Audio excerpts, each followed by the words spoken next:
Ladies and gentlemen, welcome to the Court-Martail Podcast. Introducing your host for this evening first. He is the host with the most from the West Coast, the Bay Area Brawler, Skylar Greenberg. And his partner, he has colonized, energized, and revolutionized the podcasting wrestling world today. Your Colonial champion, Sean McCarty.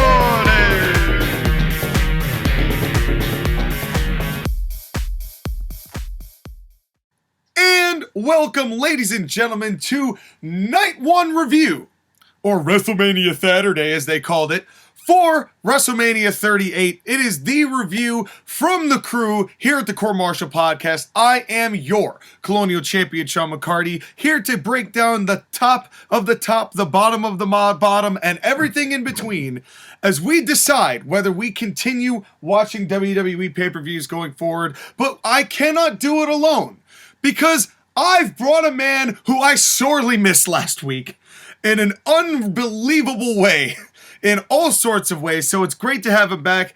It's a guy who undoubtedly is going to correct me in saying that this is still, even though it's WrestleMania, a premium live event, but it's that kind of factual information that makes him so special.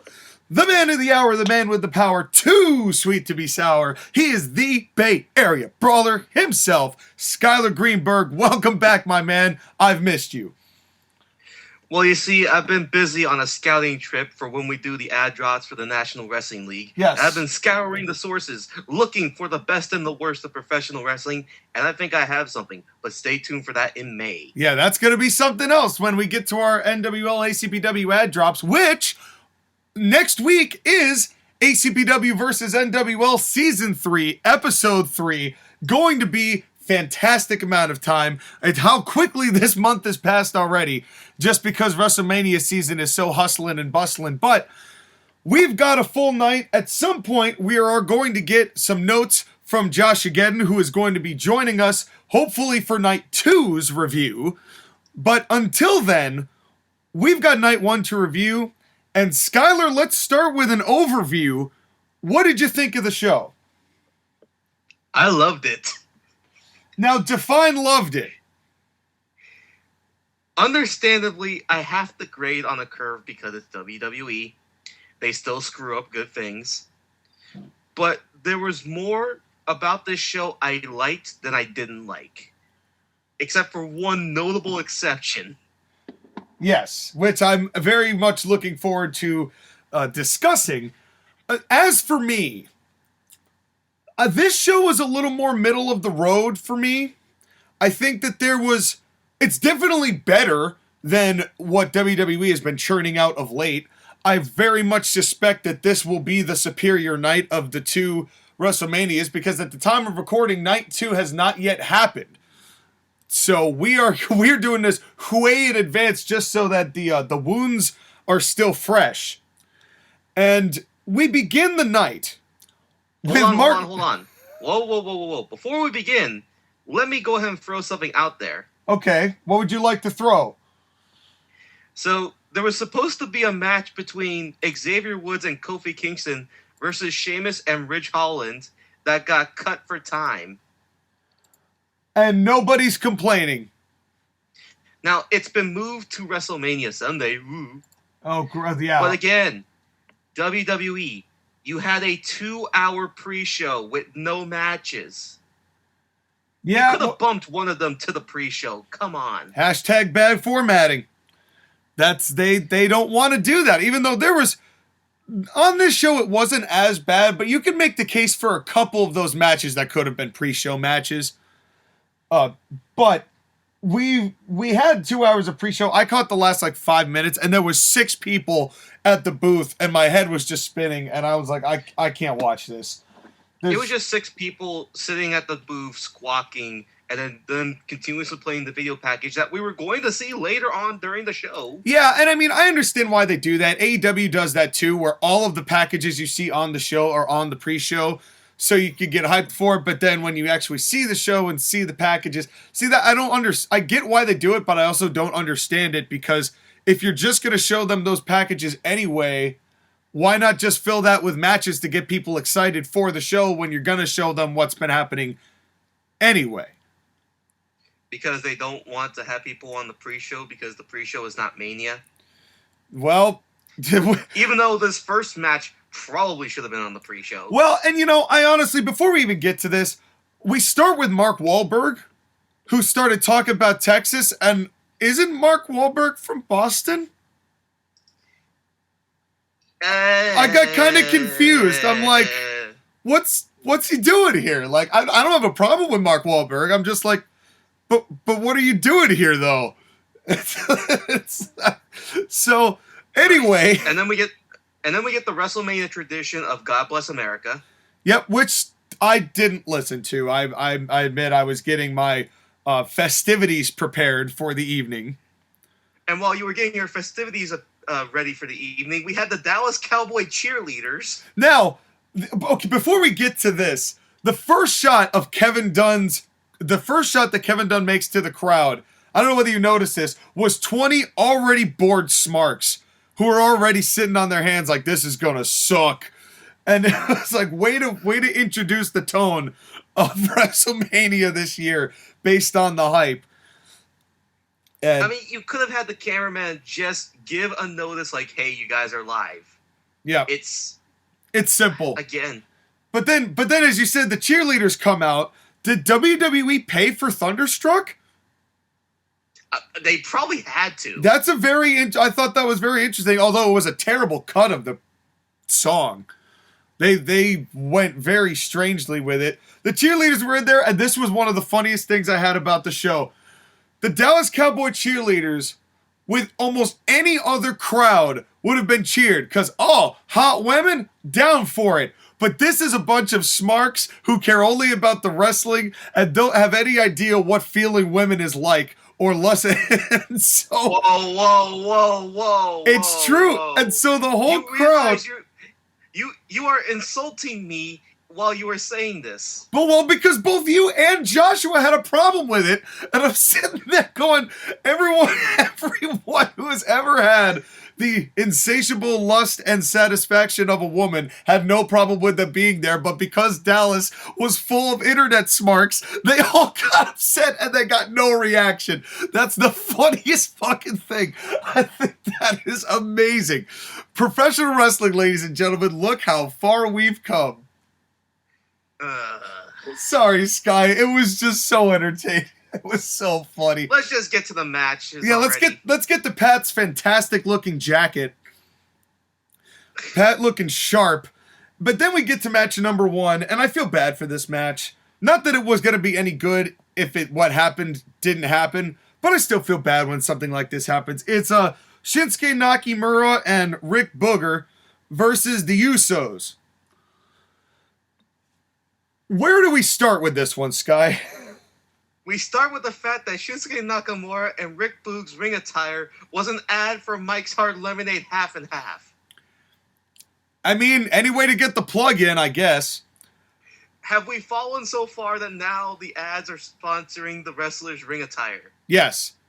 Eventually it's going to look like the Tour de France, and everybody's just going to be wearing nothing but sponsor logos. It's going to end up looking like NASCAR. You know what? I'll tell you what. If WWE is going to do that, they might as well just go all in on the we're just a show, we're just a stage show style with the format. Yeah, go ahead. Yeah, this guy was sponsored by Otis, sponsored by Mickey D's. Try the new quarter pounder. Chad Gable.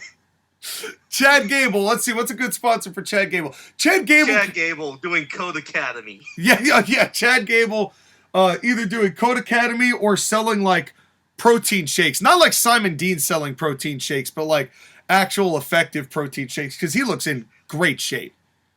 Charlotte Flair selling Botox. Yeah. Ronda Rousey selling hay. Whoa. We've gone way too far in this. From the farm. Because she's from the farm. We will get to the farmer girl later. Yeah, we will. On this one that's right. So, we've got the song, of course. McAfee actually jumps off of the announce table, and Cole's like, what's happening here? And then, just a point of order, I'm going to say it now as opposed to all throughout the night. The 3D graphics tonight went from bad to worse to worse to worse to worse.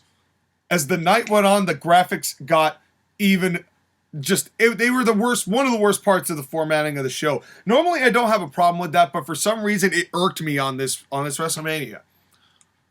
It wouldn't be that bad if the quality got better, but the quality got worse. It didn't. It's a Kevin Dunn thing. Yeah, they were clipping through like the actual like visuals weren't that good. Like, especially when they started doing people's actual faces. Oh, that got kind of rough. But speaking of rough, Cole saying, "'Cause we the ones." That was rough. We get the package mid-entrance because hashtag bad formatting. Then we had a debut of a female announcer who sounds just like all the other announcers, like down to the syllable cadence. These guys really are copy and paste. You mentioned it before, Sky, that they all sound exactly the same. And even a change of gender did not change that. It just means it's a higher tone. That's all the difference. Yep. Did we get and basically, she's basically just a sexy lamp. That's all she is. Yeah, and you said that I went too far. Damn. Did we get a collar and elbow tie-up in this match? No, we got a kick to the face. Yep, that would be a trend on the night. We saw what arguably could be the worst good vibrations I've ever seen Nakamura do. Nakamura has been going on the Jericho diet, and it showed. Yeah. And especially during those vibrations, I'm like, oh man, he looks like me now. That wasn't a good look. The first tag of the night was a back slap by the Usos. And my interest plummeted. It gets worse. Oh, it does, because then they try to make a comeback with Boogs, and there was no babyface shine, so this comeback didn't even feel like it had any oomph at all. There was a babyface shine for a couple of minutes. Seconds. I don't even think we could call it a minute. It was... No, there was 2 minutes of babyface shine, but not enough to build heat. And yeah. Then Boogs they do the tag to Boogs. He starts trying to do his impressive things, and you could tell that this was not going to go well because he held one Uso, went to one knee, and then did the suplex. Yeah, Boogs always looks like he's one bad shot away from dropping his deadlift. And that happened both at the Rumble and here tonight. So maybe this strongman gimmick is not for this dude. Well, here's the thing. He lifts up, I think it was Jey Uso. Then Jimmy Uso jumps up onto his shoulders, and then his quad gets torn. In the ultimate tribute to Triple H being retired just a few weeks before this WrestleMania, someone on this show opening match tears a quad. Yeah. But here's the thing, and this is a perfect example of why when you go to the gym, you do not skip leg day. Yeah. Yeah, because he has all the upper body, but he clearly did not have much of the lower body. And then this kind of went, they tagged Knux back in.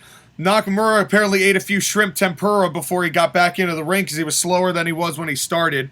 And then the Usos just... Well, he was selling. Yeah. He was selling. Well, yeah. But that was pretty much it. And then the Usos just kind of won definitively because Boogs was shoot hurt. Otherwise, there would have been no reason for that. And that's kind of why I feel bad, because no matter what, even though the story probably wasn't going to be engaging, and no matter what the expected outcome was, which might have been Boogs and Knux winning the belts, there was no... you always hate it when a real-life injury puts a damper and forces a changed finish on the fly. I mean, it was clearly an audible, and it was just one of those things where you have to give this match almost an incomplete just because we don't know what they were going to do. Yeah, I give them a pass for this one. I mean, the start of the match wasn't that great, but, I'm even still, I gave them a pass for this because it could have turned around. Because they do that with WWE format tag matches sometimes where they just have a awful start, and then by the time they get 2/3 of the way into it, you're reinvested. The only thing I would have said is that they probably should have just not have Nakamura kick out of the splash. I don't love the 1D. Yeah, the 1D is dumb, which also begins with the letter D, which is what it stands for. Down since Yeah. day one, dumb-ish. Yeah, because we the ones. My God. So, WrestleMania, that's how we're starting. We're one match in and they're already promoting the Raw after WrestleMania. What faith you have in your talent, WWE. What faith you have in the fans being interested. Yeah. You already know what it is. Then they do a flyover of Dallas, and Dallas got a bigger pop than anybody involved in the first match. Well, I mean, the Dallas Cowboys are the most over thing in Dallas. That's right. Well, except for the cheerleaders, apparently, because nobody gave a fuck about them. So we only care about the players. But that's right. Oh, hold on 1 second. Wait, hold on.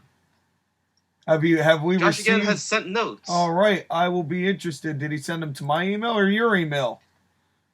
Well, give me 1 second. He sent them to Google our Docs. group chat. Google Docs. You have to request access. Give me What the access. hell? Wow, what a dick. Josh again being put on blast. I'm not editing any of this out. We're here to. This is your run-in. This is your big Russo run-in, Josh again, and we're gonna have to access. And you denied my request. What the hell is wrong with you? It's time for Josh Agedden's Notes of the Week. It's time for his Notes of the Week. Oh, yeah. Why? Why any of this? Bruh. I are disappointed. All right, here we go. Hey. How come you get a notes? Hey, I got them the notes. Here we go. Okay, he accepted it. All right, well, I was just about to cut a pretty serious promo on Josh again, but it looks like I can now take care of it. Oh, you want to see my view history? Well, I don't care. So, we're just going to sum up. Finally. Now that we're in the game here, Usos versus Boogs and Nakamura. I'm going to read Josh Agedden's piece. Hold on. You should read the intro for him. All right, I'll read all of that. I'll catch us up, and then you can do Drew and Baron. Or Drew and Happy, I should say. Because he's definitely happy, Yeah. although maybe not after this. Well, here comes Josh Agedden, and this is his notes. And I quote, "Well, we're here at the alleged biggest night of the wrestling calendar, and I don't think I've ever felt less erect in my life." Good start. "I'd rather stare at my brother's abs for a couple minutes to get the blood going." Couple minutes later. "What's up, everyone? PC proper grammar notes, Joshua, and I am now I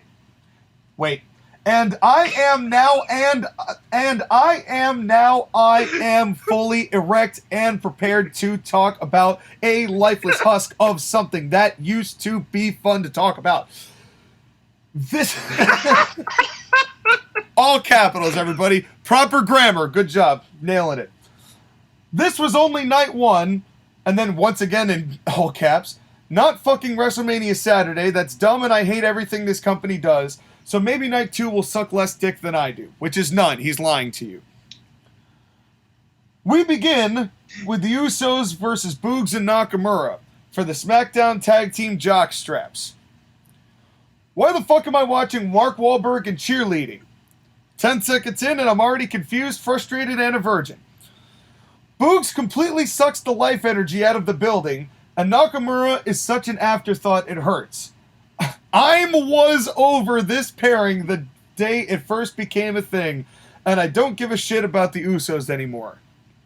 Well, Boogs got hurt because he's not an actual strongman, nor is he an actual wrestler. This will be a common theme throughout the show. I hope Boogs heals, but fuck him, and I hope he never comes back. Waste of my goddamn time, and waste of Nakamura's fucking life. I feel bad for Nakamura than this meathead hurting himself."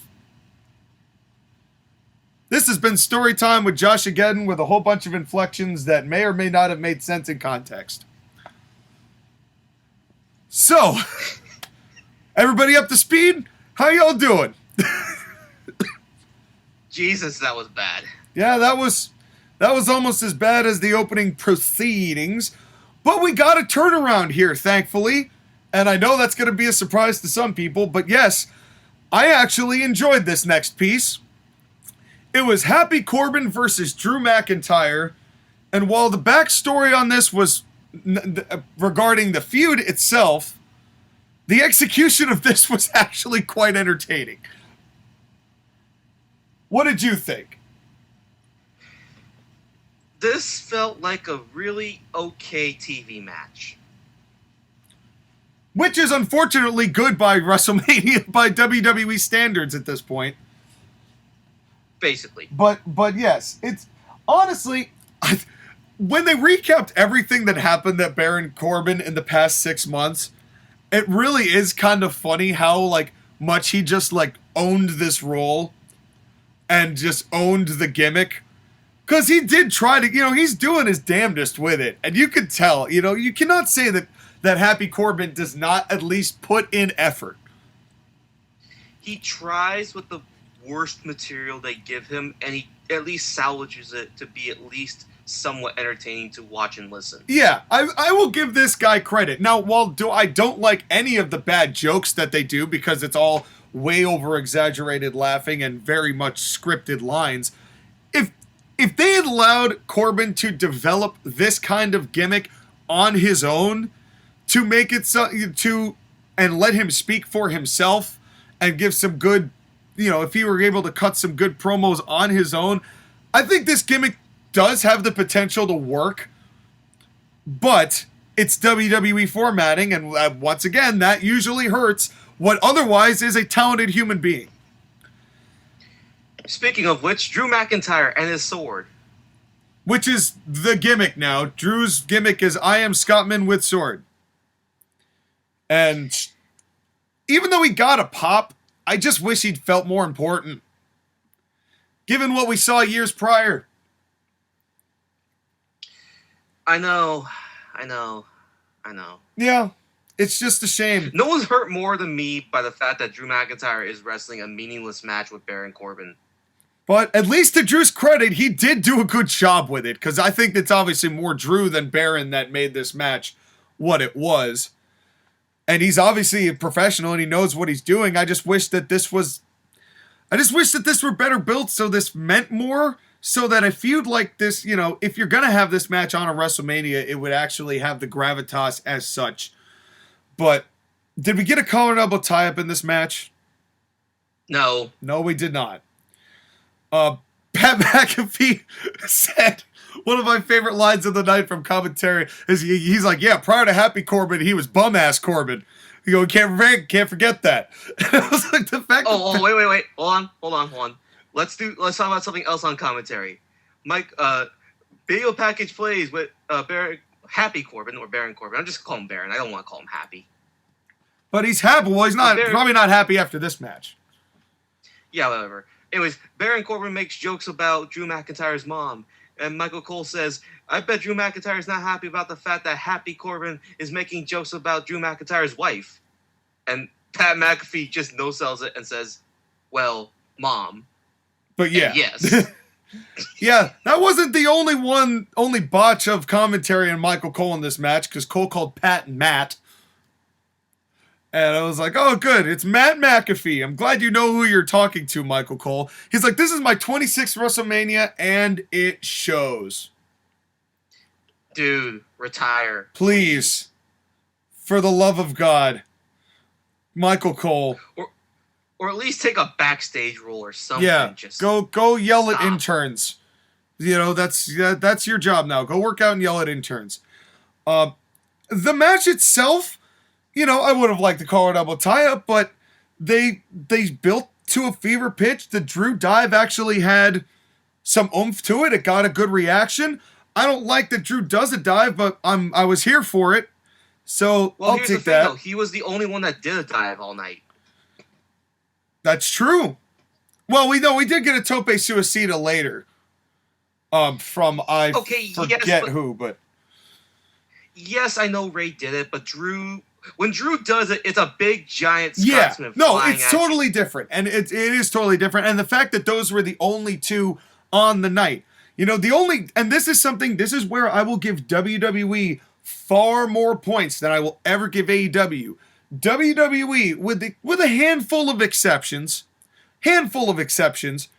they protect moves in a much more meaningful way, and this match is a really good exemplification of that.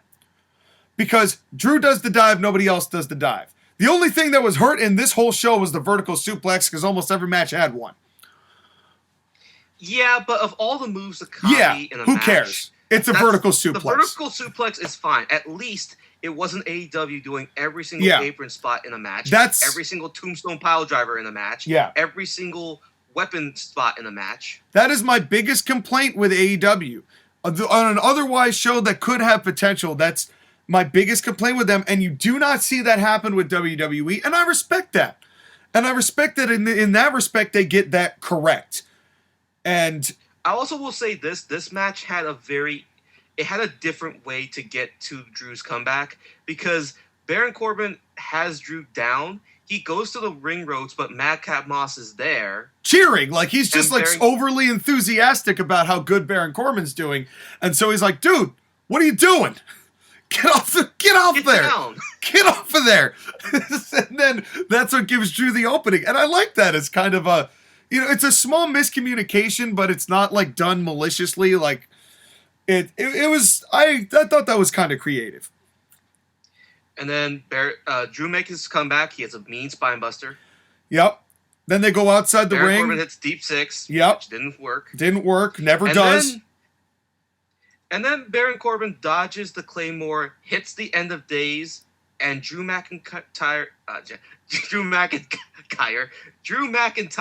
kicks out of end of days. Well, before you do that, I have to rewind just a quick second, because they go to the outside, and I don't know whether this was a nod to or not, or this is just something that Drew likes to do anyway. But take notes, Mr. Holland. That is how you do a belly-to-belly on the outside without crippling your opponent. Take notes. Or change professions. I don't really care which at this point. Well, Drew McIntyre, in addition to training his upper body, also trains his lower body too. So he has the leg support to be able to do it. That's right. So and also notes, Ridge Holland and Rick Boogs. And also Drew McIntyre, I was watching a thing about what Drew does, and the first thing he works out every day is his rotator cuffs and his shoulders, to keep his shoulders nice and set. So that also does make a difference, especially on a move like a belly-to-belly where you're really using a lot of that kind of strength as well. So, good for you, Drew. I'm glad you did that. But, back to the point you just made. McIntyre kicks out of the end of days. Why is that important, you might ask? Because it's the first time that anyone has ever kicked out of end of days. Yes. Now, some of the crowd in Dallas knew that and popped for it, and everybody else popped for it still because Drew kicked out of Baron Corbin's finisher. Also, Baron Corbin has given the interview before that he does a very big job of protecting his finisher to make sure that if anyone ever kicks out of it, it's a big moment. Yeah. And to the credit of WWE, while I wish this match as a whole meant more, it did mean something. And I popped for it. I'm like, all right, that was a good time for that. I just wish that they had used... It's just disappointing that the match didn't mean much more, because this, again, was a good mid-card match. Right. Had this been a main event, right, that moment would have been emphasized. Of course. But, it would have meant so much more. But for WWE, I'm like, okay, I won't knock you for that. I just wish that Corbin himself had been used better up to this point, so that this would have felt more important. Because, I mean, we had to go through the Constable Corbin era and those terrible tag matches with him and Lacey Evans and all of that 2019-2020 Corbin that was just the worst. The worst. And if they hadn't done that and they had actually found some way to use him in a more meaningful and effective way, maybe this would have had more significance. But regardless, Drew still finds a way to come back and finally hit a Claymore and get the win. And then And then, why did this happen? I think it's hysterically funny. I thought this was a riot. But why did this happen? This was humor that was so bad it was good. Yeah. And they really need to stop having Drew take the sword and start swinging at people, because when he connects and the guy's clipped in half, he's not going to be a babyface anymore. This sword thing has no out. Well, here's the thing. He actually cuts the ring ropes when Madcap Moss tries to attack him. Right. But here's the thing, though. McIntyre just tried to kill Madcap Moss. Isn't that attempted murder? Not when you're Scottish and a babyface, I guess. This is not the first time Drew McIntyre has swung at civilians. So, this is one of those instances where this sword is really... I mean, I understand the idea of the gimmick, but what's the end game of it? Somebody actually getting cut in half? Like... Well, you know it's going to be used in the cinematic. Oh, undoubtedly. It's just, Again. It has no out. Again, it's a cool prop that doesn't have an out. And also, one more thing. Drew didn't actually cut all 3 ropes. And if you looked in instant replay, the sword actually bounced on the 3rd rope. Yeah. Well, because that was definitely not a sword made of very strong metal. I'm pretty sure it had the WWE logo engraved in it. So, this is not the same sword that... No. What do you call it? No. Triple H did not give him this game. sword. No way this is the same sword. Because that sword looked way flimsier. Probably on purpose. And then we get the Sheamus Snickers ad. Yeah, 16 times! The Snickers ad is tied for Ric Flair for most number of appearances for championships on a show. I mean, it happened... Well, here's the thing. That was one ad. The contender was the Cricket Wireless and Charlotte Flair ads we keep getting. That we've been getting for, 4 years now? And it's just the image of Charlotte playing with dolls and beating up the Cricket Wireless doll with her own doll with a weird smile on her face. Yeah. Her face doesn't even look the same in the ads as it does now. Exactly. So how would you even know? And anyways, let me go ahead and just read this stupid thing. Yeah, so speaking of, let's Again. bring Josh again here, and I know that he probably did not like this match because it's Baron Corbin and he's very curmudgeon-y about caring about WWE things. Speaking of things I'm over, Baron Corbin, and no, I'm not calling him happy because I'm also over these cornball gimmicks. Drew deserved better. Same. You want to say all Shawn Michaels matches are the same? All Baron Corbin matches are the exact same. Slow, prodding, him screaming shut up at the crowd, deep six, etc. I'm over it. Wow, the only cool thing about Baron Corbin, the fact that no one has kicked out of End of Days is officially dead. Wonderful.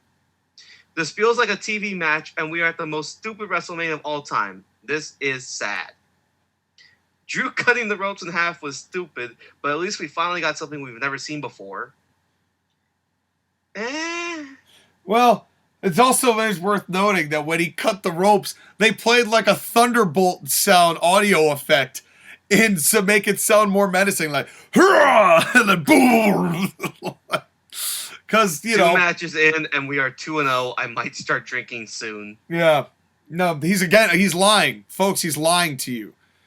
He is a dirty liar. I'm just going to steal this from the Logan Paul ad match because it talks about the Sheamus ad. This goddamn Sheamus Snicker ad is driving me motherfucking insane. Why can't they film more than just one ad? Why can't this company do anything right?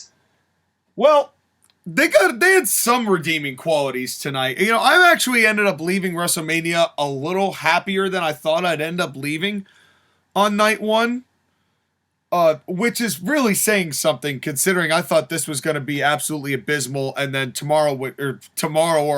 on tomorrow's review show, that is, because these are being aired consecutively, you'll get to hear just how bad night 2 was. But we've got to move on to this match, and boy, this match had both one of the highlights of the show and one of the saddest thoughts and saddest realizations on this show that I think there was, all grouped into this same little pocket. It's Rey and Dominic Mysterio versus The Miz and Logan Paul.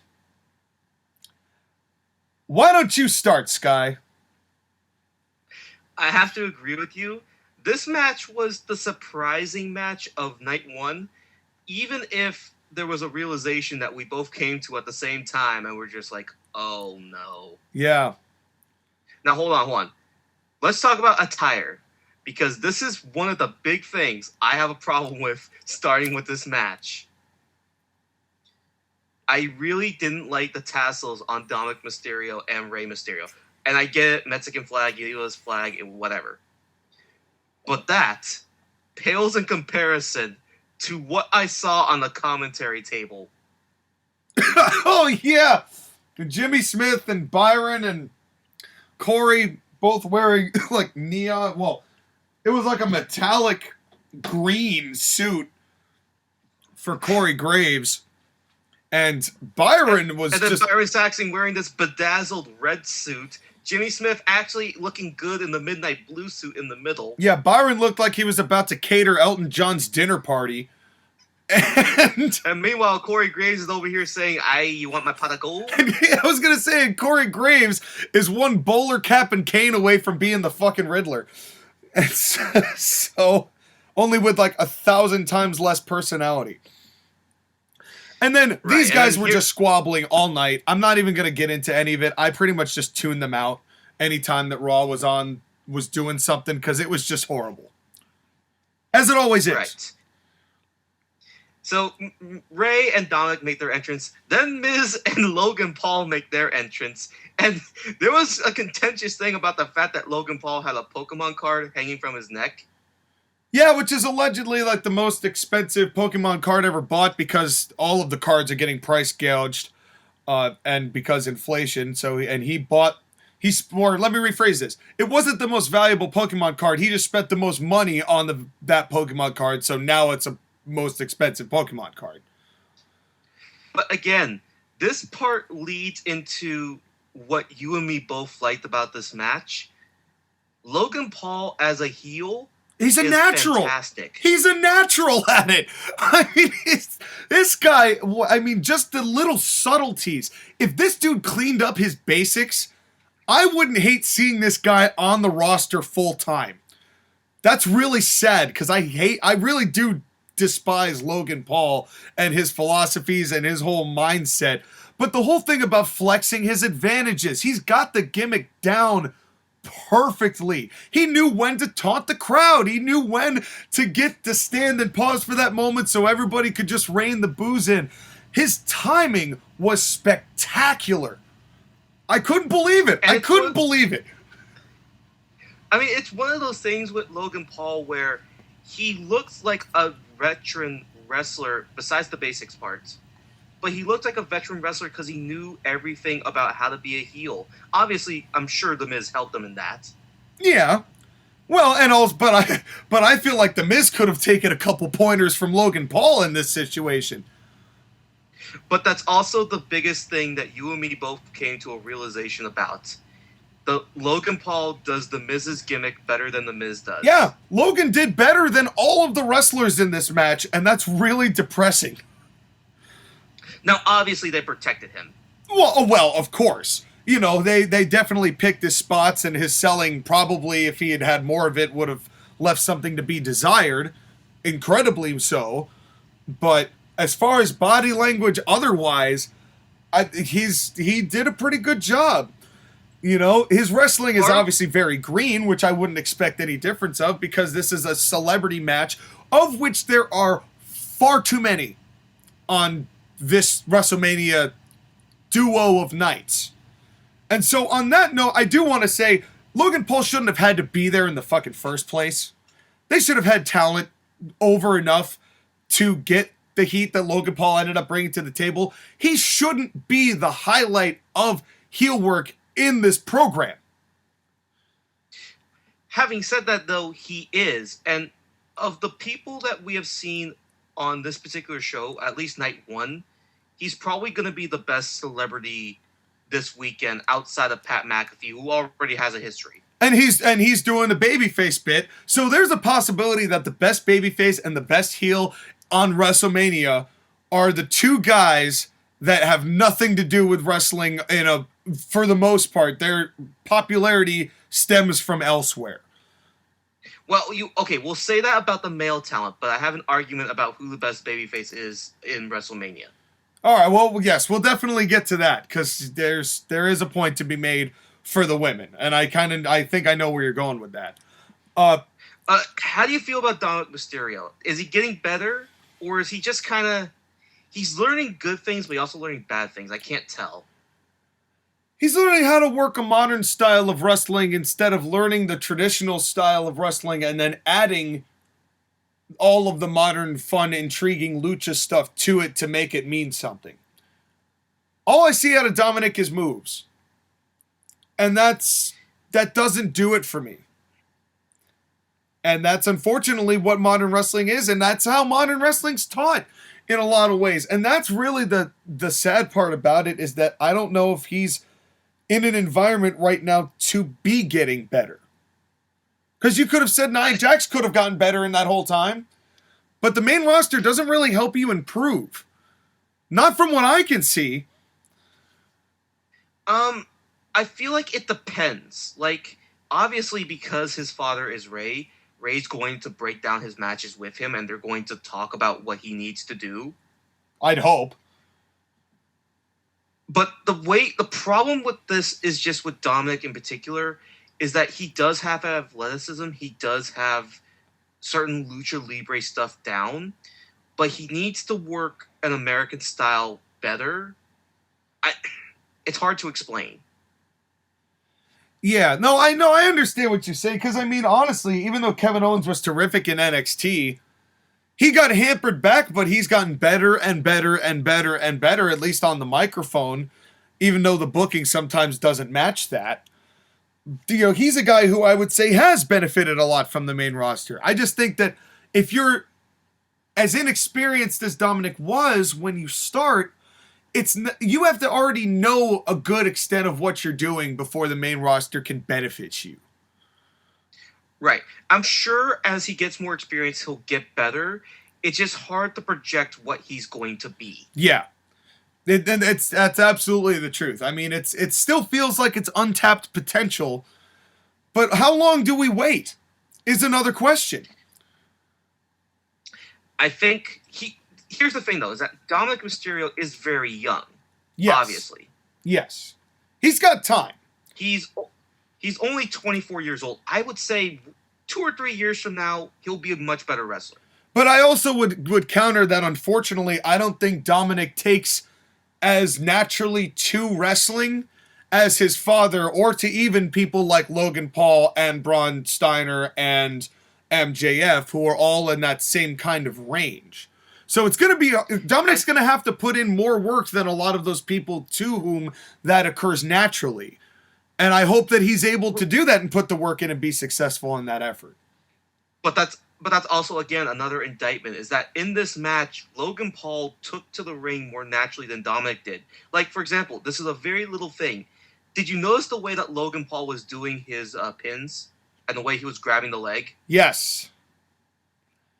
Yeah. It's different, but it works for him because it's arrogant. It's cocky. It's in his character to grab the leg like that. Yeah. And he's made a brand off being this level of asshole. It just ended up being like the perfect environment for him to do that, because that's the whole thing. And and a lot of, I think why he got so much heat is a lot of people know that that's a shoot.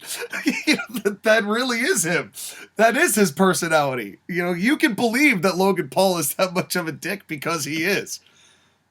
And exactly. It's one of those things where Logan Paul is a gimmick, but he's so good at being the gimmick that it works in the professional wrestling scene. Yeah. I feel like we're going to see more of this type of gimmick, especially as they get more social media stars. Yeah. Guys who are arrogant because they believe they are great, and because of that, they can do things that they really shouldn't do. But what are you going to say? Because they have people following them. They have fans. They have this clout with them. Yeah, and unfortunately, I think as far as celebrities go, this is just going to be a sign of things to come for WWE. I think we're going to be seeing more and more celebrity matches the more that they continue to bring in people, I guess. I mean, this is something that's really interesting. I don't have a complaint if the celebrity matches are going to be the ones like the one that Logan Paul wrestled or Pat McAfee. Even Bad Bunny, as much as you don't like Bad Bunny, at least he was trying and he respected wrestling. No, I'm not, like I said, I have never knocked Bad Bunny's determination or his work ethic.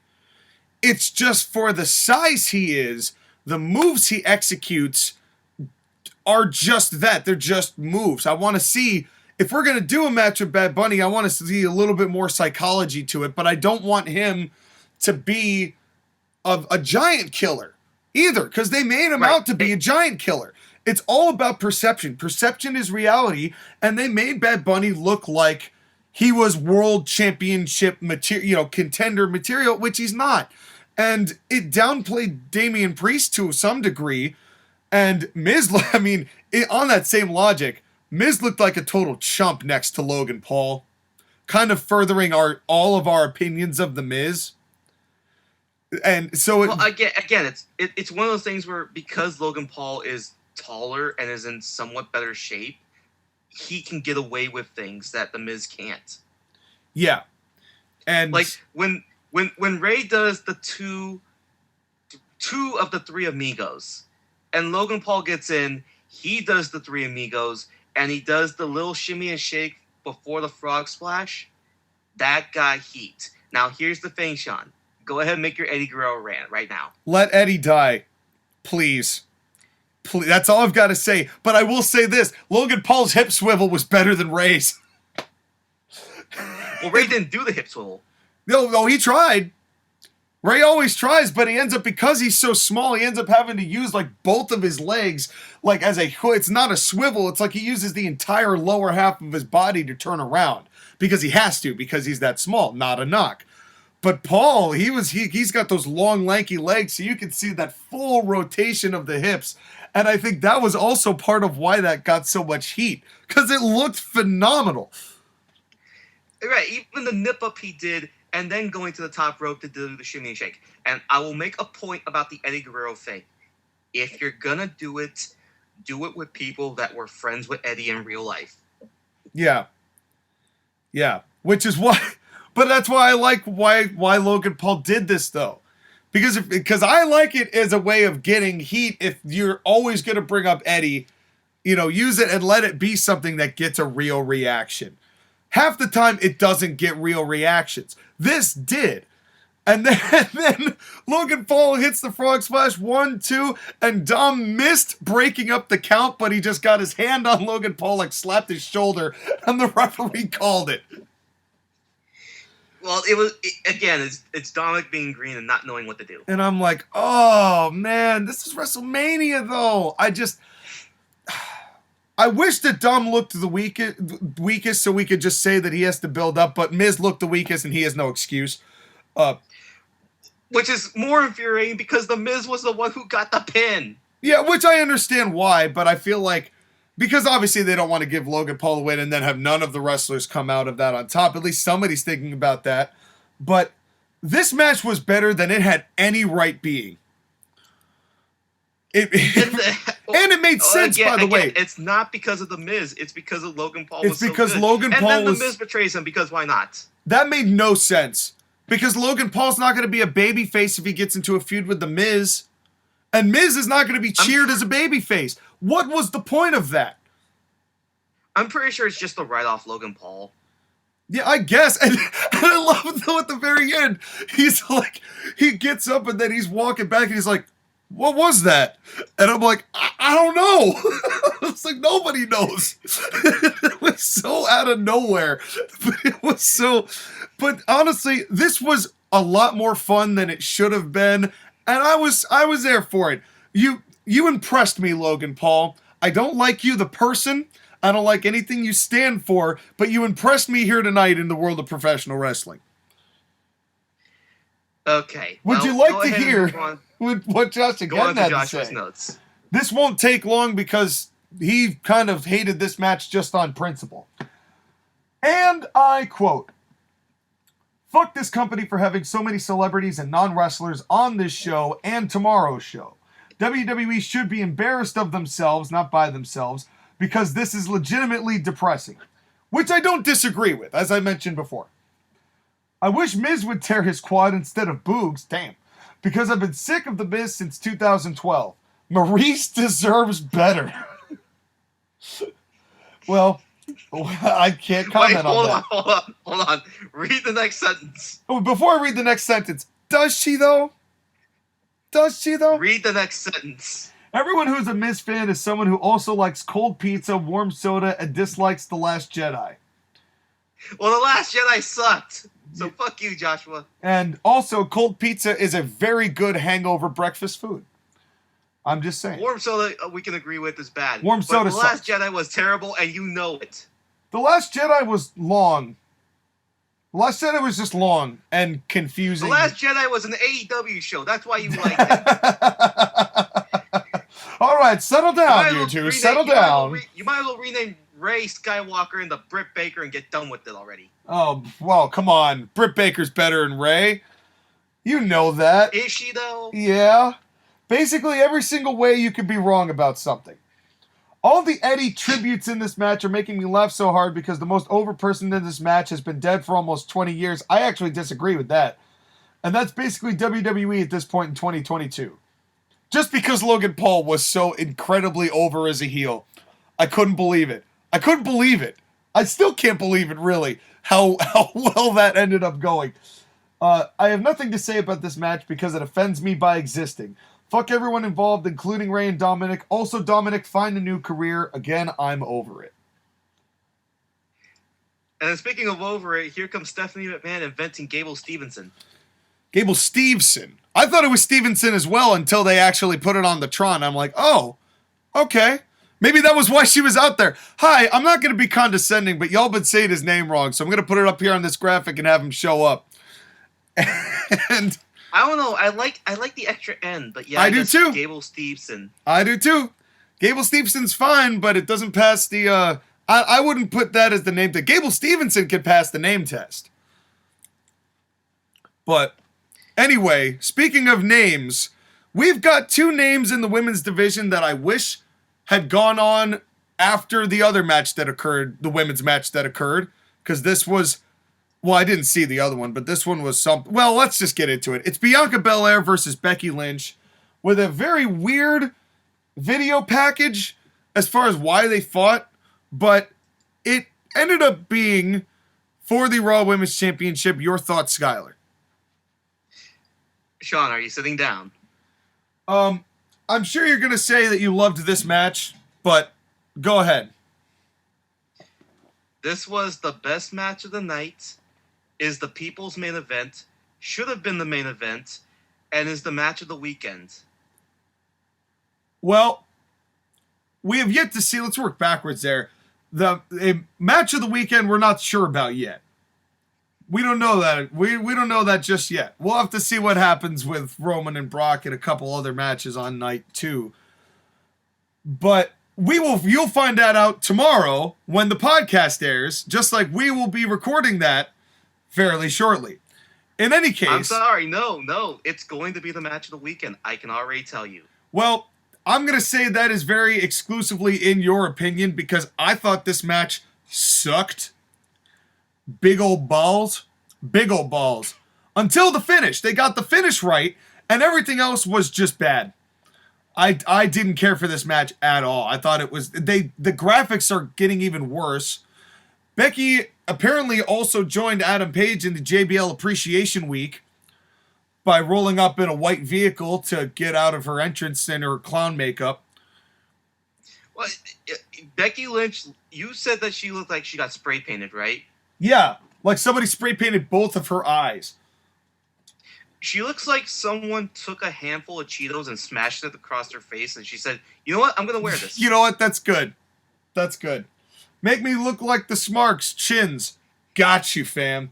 Bam, bam, bam. I will blend in with the Smarks. That's by right. Wearing this Cheeto makeup. That's right. They'll love me now, right? And, I mean, don't get me wrong. This match, had some redeeming qualities. I really Whoa, liked... Wait. We didn't even get to Bianca's entrance. Well, that's what I was just about to say, is that the entrance of Bianca Belair with the marching band was awesome. I was in marching band. I'm a big fan of marching band music. They did a great job. She came out, it got a pop, and I was in for that.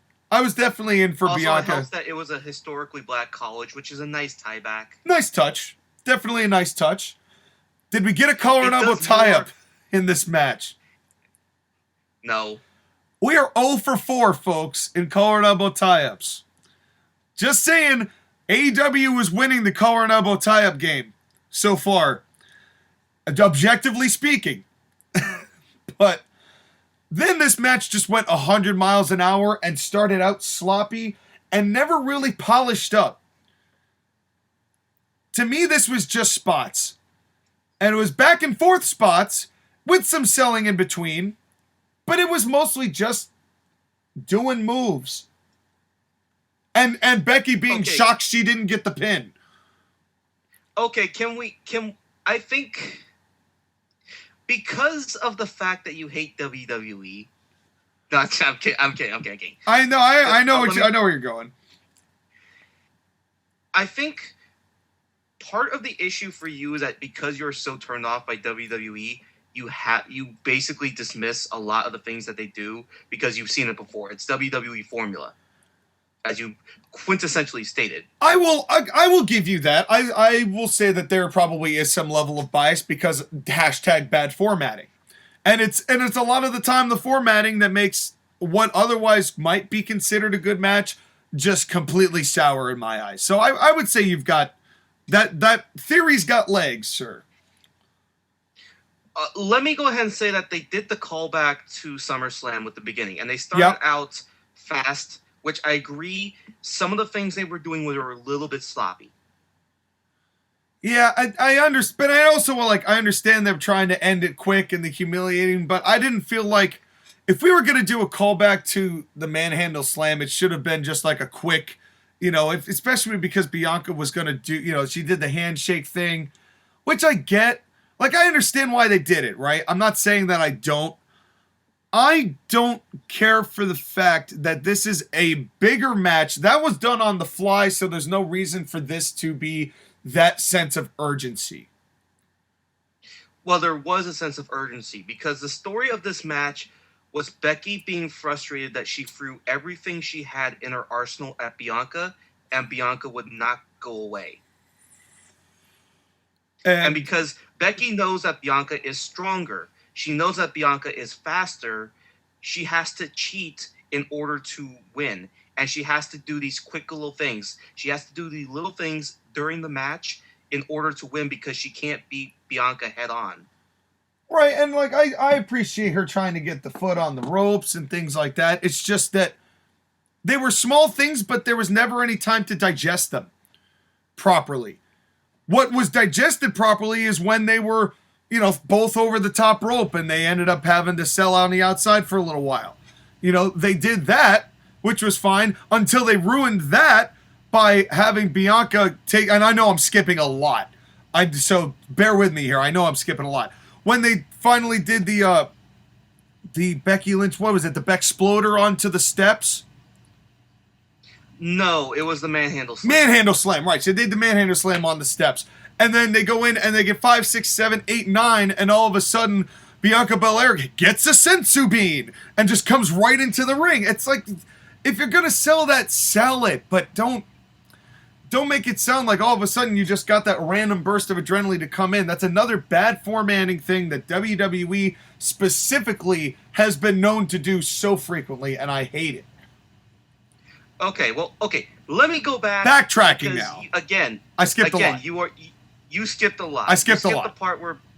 You skipped the part where Bianca had the early show of strength and speed. Becky pushed Bianca into the steel steps so that she could get her heat. Triple H stare bump, another homage. There was a lot of Triple H homages. There were. I get it. There were. It's his retirement, but whatever. Becky does the work on Bianca and specifically her neck because she's focusing on her neck and body. I agree with you that the spot could have been timed better by Bianca so that it looked more natural that she was getting into the ring rather than just randomly getting energy. Yeah. I'm not going to hate on it. Yeah. Just whatever. It's just, and then we do this fireman's carry move, like on the top rope, where Bianca's got Becky up at a fireman's carry, and it looked, that was always impressive when Bianca does those feats of strength successfully. Take notes, Rick Boogs. Bianca doesn't skip leg day. Nope. And then we get this draping, almost like a gorilla press slam where Becky hits both sides of the ropes. I understand what they were doing. It was definitely unique. It just looked weird. It looked like it hurt and it didn't hurt at the same time. Yeah. It was just weird. And then Bianca does the 450, which was cool. And is also a dead move in professional wrestling. Like the Destroyer, 450s. Even though she's the only one who did it, right? WWE protects them. But when was the last time a 450 got a win in professional wrestling? Oh, wait. I can tell you the time I remember. Time I remember was Sting versus AJ Styles Bound for Glory 2009.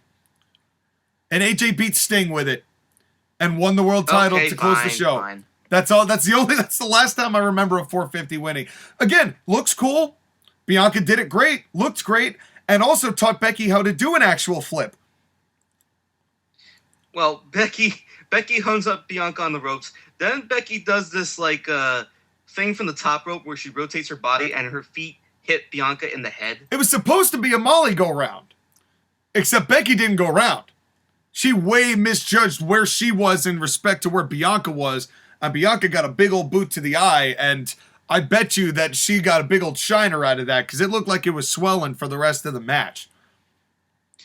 It did, but at least it still was a devastating move, even if it wasn't the move they were playing the goo. Yeah. Yeah.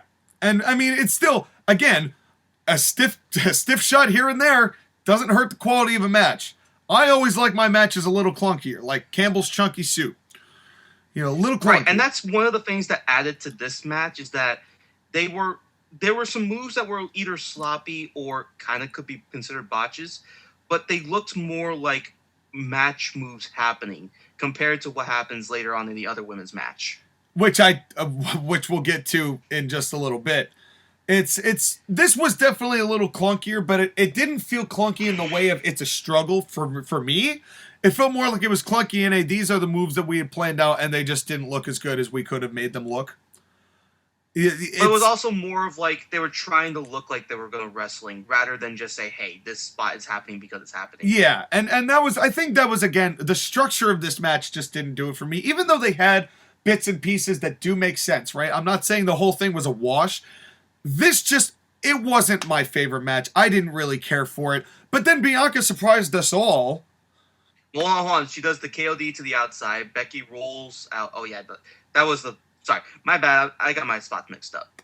Yeah. Well, but Becky comes back in. They try to do all this stuff. And then finally Bianca does hit, which I thought was a little sudden, the KOD to Becky and pinned her 1, 2, 3 in the middle of the ring. And Bianca won.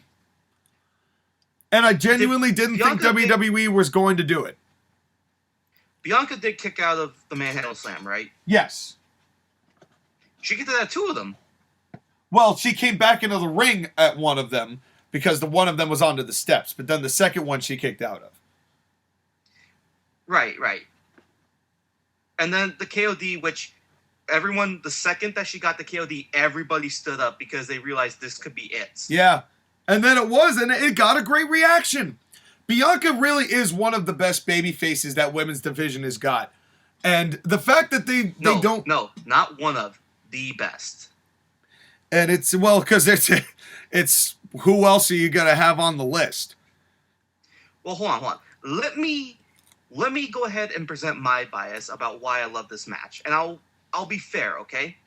I know you will, Sky.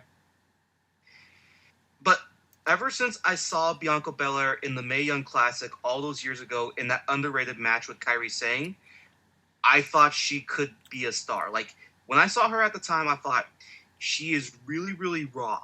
But if you give her the right training and the right amount of protection, she could be a great heel wrestler. But then she became so likable, and she has really rounded form out. And WWE has done maybe the best amount of protection with her outside of the Horsewomen. Because think about this for a second, okay? Yep. She beat Sasha Banks last year at WrestleMania. She did.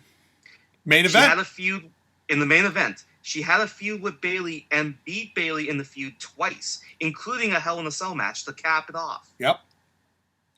She wrestled against Charlotte. She lost against Charlotte, which again, everyone loses. Charlotte wins. LOL. We'll get to that. But she didn't look weak against Charlotte, like Toni Storm No. did, who went to AEW. I know. But I know, Sky. It's okay. She looks bad against Becky at SummerSlam, but she gets the retribution, winning at Mania, getting the title back. Which I think was a good...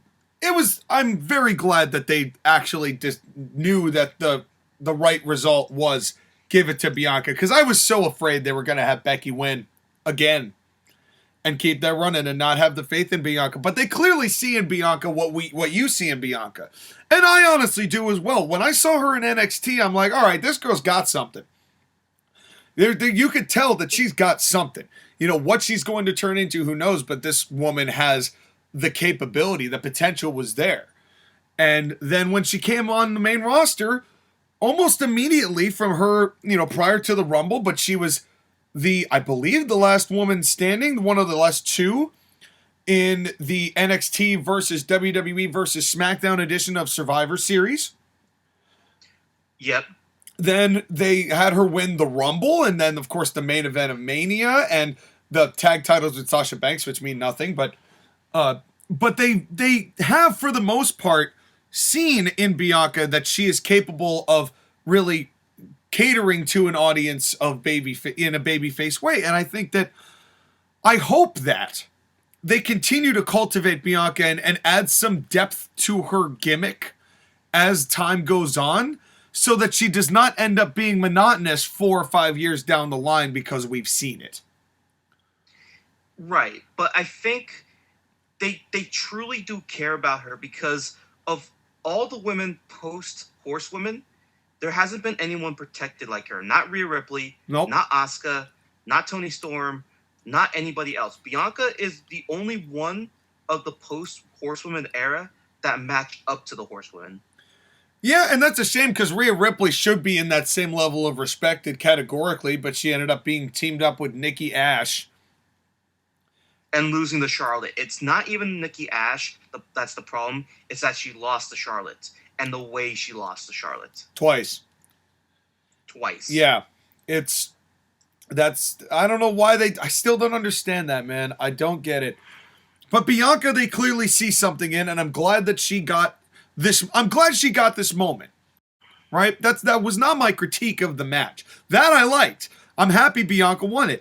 It's just the format of that match to me just did not interest me at all. And I tried to get in it, and I just couldn't get into it. And, but good for her. Speaking of people who couldn't get into it, let's talk about what Josh again has to say. Yeah, he's been loving this show so far. Video package was actually decent. Finally 4 matches into Mania, and I finally get an inkling that this is actually WrestleMania and not a B show. Becky Lynch looks like Marilyn Manson during the Eat Me, Drink Me era. And during that era, Manson was divorced, sad, and had major drug problems. You tell me if that sounds like a good look to have. Well, Becky Lynch is married to Waluigi, so, you take what you can get.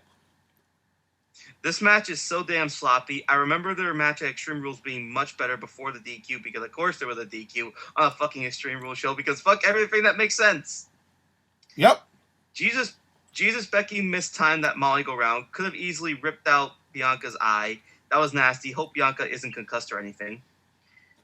Which I haven't heard anything that she is. I think she's fine. This is a sentence that I agree with Josh again. Becky still doesn't have the magic she used to.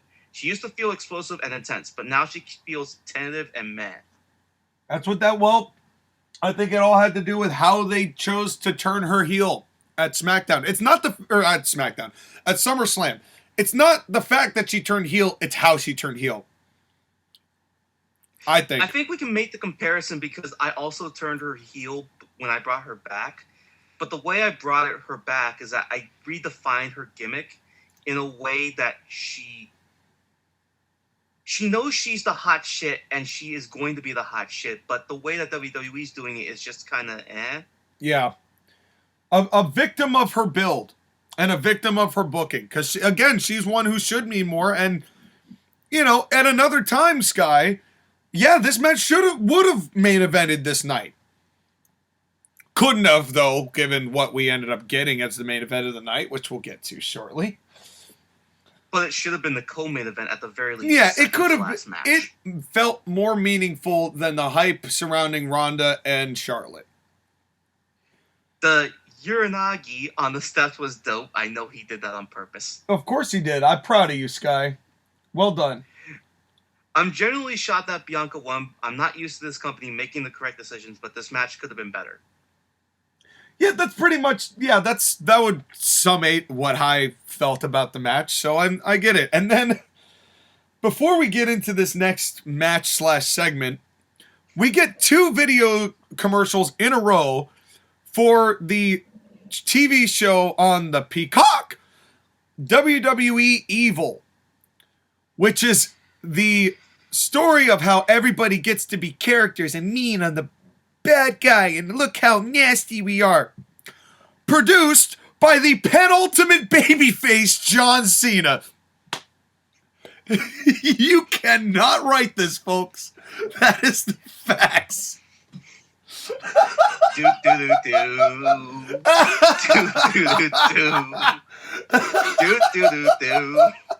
I'm sorry, I could not. The fact that show, first of all, the fact that the concept of that show is garbage. Hate that idea because it's just a complete business exposing thing. And I know I'm old school and I know the business is so far gone. Who cares? I do. I care. It's still real to me, damn it. And I wish they wouldn't do this. If you have a problem with him, you can go see John Cena. He's at WrestleMania. It's just you can't see him. I couldn't see him, but because he wasn't in Dallas. But the concept of Evil I hate, but the fact that it's produced by the penultimate babyface John Cena is arguably one of the most hilarious pieces of irony that WWE has ever produced. It's the heel turn that we've been waiting for. That's right. Oh my God. And then, so moving on. Next up, we have Seth Rollins getting his title match, but nobody's going to tell him what it is because he just didn't go and talk to Vince McMahon's grumbly ass. Great story, folks, that developed all of not even 5 days prior to the show actually taking place. Well, the Waluigi factor in this matchup definitely intensified. We get the package. We go from a marching band to a bunch of cowboy hat teenagers being set on fire by the pyro. Burn it down. Boom! All the kids go up in flames. Murder. Yep. Well, Drew McIntyre swinging a sword. Kids are being set on fire. This really is the most stupendous WrestleMania we've ever seen. Hey, you can get away with anything in Texas. Yeah, including wearing whatever the fuck Seth was wearing. Tell somebody who's gonna tell him that you can't just run through the feather boas at Michael's and have that be your attire. Seth Rollins looks like he's about to become a belly dancer. Yeah, Seth Rollins looks like the Smurfs pimp. That's right, Smurfette's pimp Seth Rollins coming to the ring. Bitch, where's my money? That's right. I got some Smurf dollars on this bet. How many Smurf? But then, did you put any Smurf bets on DraftKings.com? No, I didn't, because this was easily the worst kept secret WWE has ever had, and it's still got a pop. They milk this for fucking ever. They stare around. Seth's like, "Nah, come on, give me my partner," and then the lights go out. And I will give WWE points, because they paid for his music. Out comes Skylar's favorite wrestler of all time, Cody Rhodes. Okay. Do you want me to say what I think about this match? I would like to first say that the neck tattoo still sucks, and the fact that they just put that branding on absolutely everything is hysterical. Now you may say what now you may say what you would like to say about this match. This was the second best match of the night. I agree. This was probably the most this was probably for me the best match as far as bell to bell of the whole night. I think what it is that because I love Bianca, I am willing to give that match a little bit of a higher grade. Sure. But this match was better technically. Yeah. It just didn't have the high because I don't have the personal love for Cody. Right, and honestly, the fact that it took a little while for the WWE crowd to warm up a little bit for Cody. It was half cheers at the start. Seeing him come up from the bottom was cool. Everyone's like, oh my God, it's actual Cody Rhodes. And he comes down. I love the fact they had the same music. And it definitely did work. But then the commentary was just so insufferable about him. And this was fine. I mean, did we get a collar and elbow tie-up?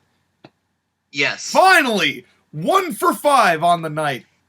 And that alone put this over most of the rest of the matches on the card. I love that suplex over the top rope spot when it's done right. It looks awesome and deadly. When it's not, it just looks deadly. Like somebody's going to get actually hurt. But they did that so beautifully done. And then, of course, Cody's tope. But this match was a lot of pro wrestling. To the point where I was actually not writing anything down on my notes. I was just watching the match. Again, this was a match that you could enjoy because these are two professional wrestlers. Yes. Fuck you and your sports entertainment gimmick, Chris Jericho. Correct. Two professional wrestlers having a professional wrestling match. That didn't feel so WWE stereotypical either. It honestly had a little more grit to it, just by the nature of what Cody Rhodes' gimmick has built up at this point. This felt much more like a fight than anything else on the show except for Logan Paul's expert healing. I just was enjoying watching this match. They sucked me into it. They do the Cody does the corkscrew, which kind of worked. It got a little shaky in the middle, like the corkscrew moonsault. It got kind of shaky in the middle, but ended out exactly the way that they had planned it. So I was like, oh, all right. And then, in traditional Kevin Dunn ruins everything format, they missed 3/4 of the buckle bomb on the outside because Dunn chose the camera behind the commentators. And then they replay that exact same camera angle. Like we're supposed to get a better view of it. Like there's more cameras on this set. You couldn't have found one other one to get another spot on that with? No. Yeah, apparently not. 25-year veteran, Kevin Dunn. Further proof that just because you have a lot of years in your business doesn't mean you're good at it. It just means you know how to blow somebody. That's right. Seth Rollins took a good moment to gyrate. As that was supposed to be. You gotta get those belly dancing hip practices in. Yeah, and which is like Seth has like one of the weirdest gimmicks in WWE right now. I don't even know what to call it. He's a very robe-wearing, dapper, gyrating. What do you call it? He almost has like a Metro Man gimmick. Yeah, it's very strange. It's just a very strange gimmick. But that doesn't mean that he isn't a great pro wrestler because this match was really fun. But again, when Seth Rollins is not doing his stupid promos or even his gimmick and he's just wrestling, he's so compelling. Yeah, and when Cody Rhodes doesn't open his mouth about anything ever, his wrestling's really compelling. Exactly. Yes. Was Cody in shape? Because he looks a little bit bigger than he kind of should be. He looked like he bulked up a little bit. but I don't think he's going to he's not going to the same class as Shinsuke Nakamura is going to of the Chris Jericho Academy of Eating and Excellence. But instead, he looked fine. But I will say, I did have, in the final pieces of this match, there were some things I had problems with. Uh-oh. Number one, the inverted superplex was enough. I know that Seth Rollins' whole thing is to do the follow-through, but at that moment, it was unnecessary because it dulled the impact and the crowd reaction as a result. I don't mind it when it's just a regular superplex, but if you're already adding the inversion to that, hat on a hat. Number two, Ric Flair, back in Ric Flair's days, he would try to do the double lift spot while using just your legs where both guys are on the ground. One of them's got a waist lock on the other. They both turn to have their shoulders down. The referee counts 2, and then they both lift themselves up one over the other when they're basically both of them with their leg strength. You know the spot I'm talking about? Yeah. So Ric Flair used to do this thing back in the 70s and 80s where he would try to see how far into a match he could go and still do it. So he'd go 40 minutes with Steamboat and then they'd do the double lift. Well, they tried to do this 15 and a half minutes in and they couldn't do it.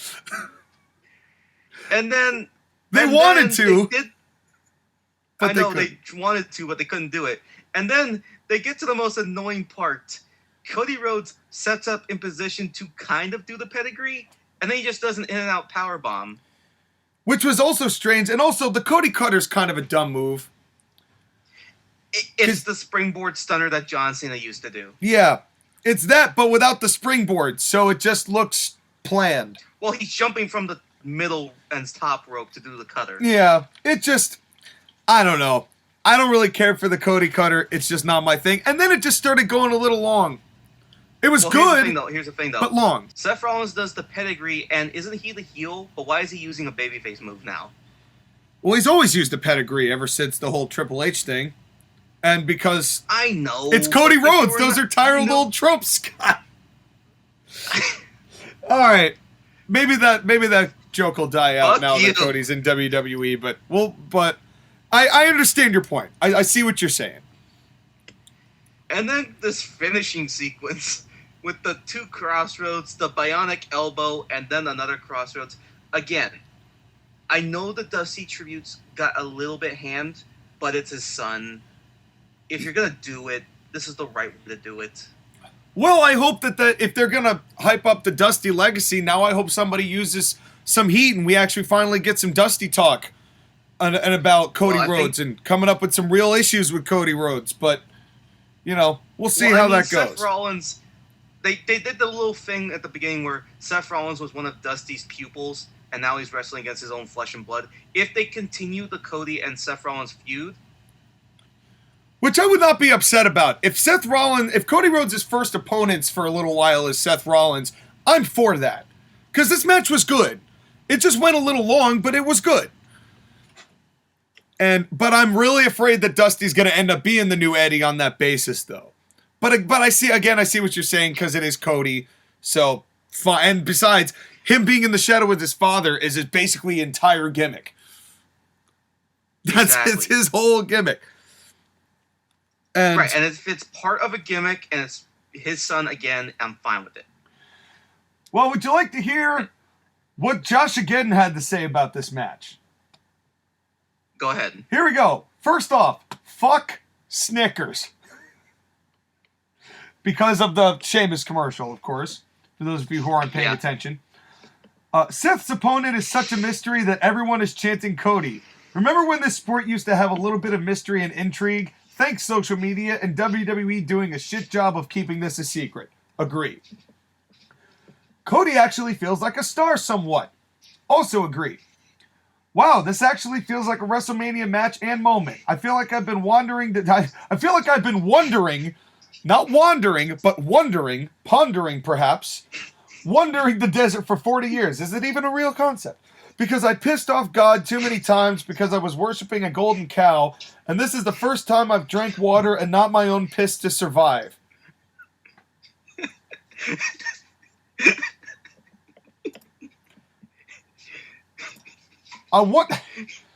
God damn it. I wonder how Damian Priest feels about someone else using his finishing move. He's not on the card, so I would say that it's not his call. I'm just kidding. No one cares about moves anymore. Well, they did, though. They did on this show. To their credit. I don't have much to say about this match, but it was really good and the best thing so far by far. And at this moment, then we get the Hall of Fame inductees. And it wouldn't be WrestleMania without the gong. So that was cool. I know he had his moment at Survivor Series in front of nobody, and it was terrible, and you absolutely hate it, right? This made up for it, I think, a bit. Have his moment in front of the fans so they can acknowledge him one last time. Yeah, I appreciate that. This kind of made up for it. It was terrible at Survivor Series 2020. It was the absolute worst. I hated it. I felt the respect was actually properly due. A small group of Hall of Famers this year. Only 5 groups going in, and I liked the group. Sharmell confused me, but I liked the group. I mean, I think WWE with their Hall of Fame, they should go smaller because that's the way to go. Yeah. No, I thought this was... I'd rather have smaller and have them be more important, like the Steiners and Vader and Shad Gaspard getting the Warrior Award. And Sharmell, I mean, okay, fine, whatever. They had to get a woman, and there wasn't really a good choice this year. Yeah. So, whatever it takes. But the thing that bothered me the most about this was the 3D graphic, because it was Undertaker, and then it slowly camera panned down or tilted down to, like, right around his crotch, like the whole graphic was like, it ain't gonna suck itself. I'm like, what is this? This is terrible. This graphic. This was the worst graphic of the night. Of the whole, by far. Animatronic Undertaker rise up. By far. And it clipped through the Taker's face when it first arrived. It was just, oh man. It was just bad. And then another Sheamus commercial. By the way, Undertaker's weird, like, ponytail. I'm now ashamed that he never wrestled wearing a ponytail. He did during Biker Taker.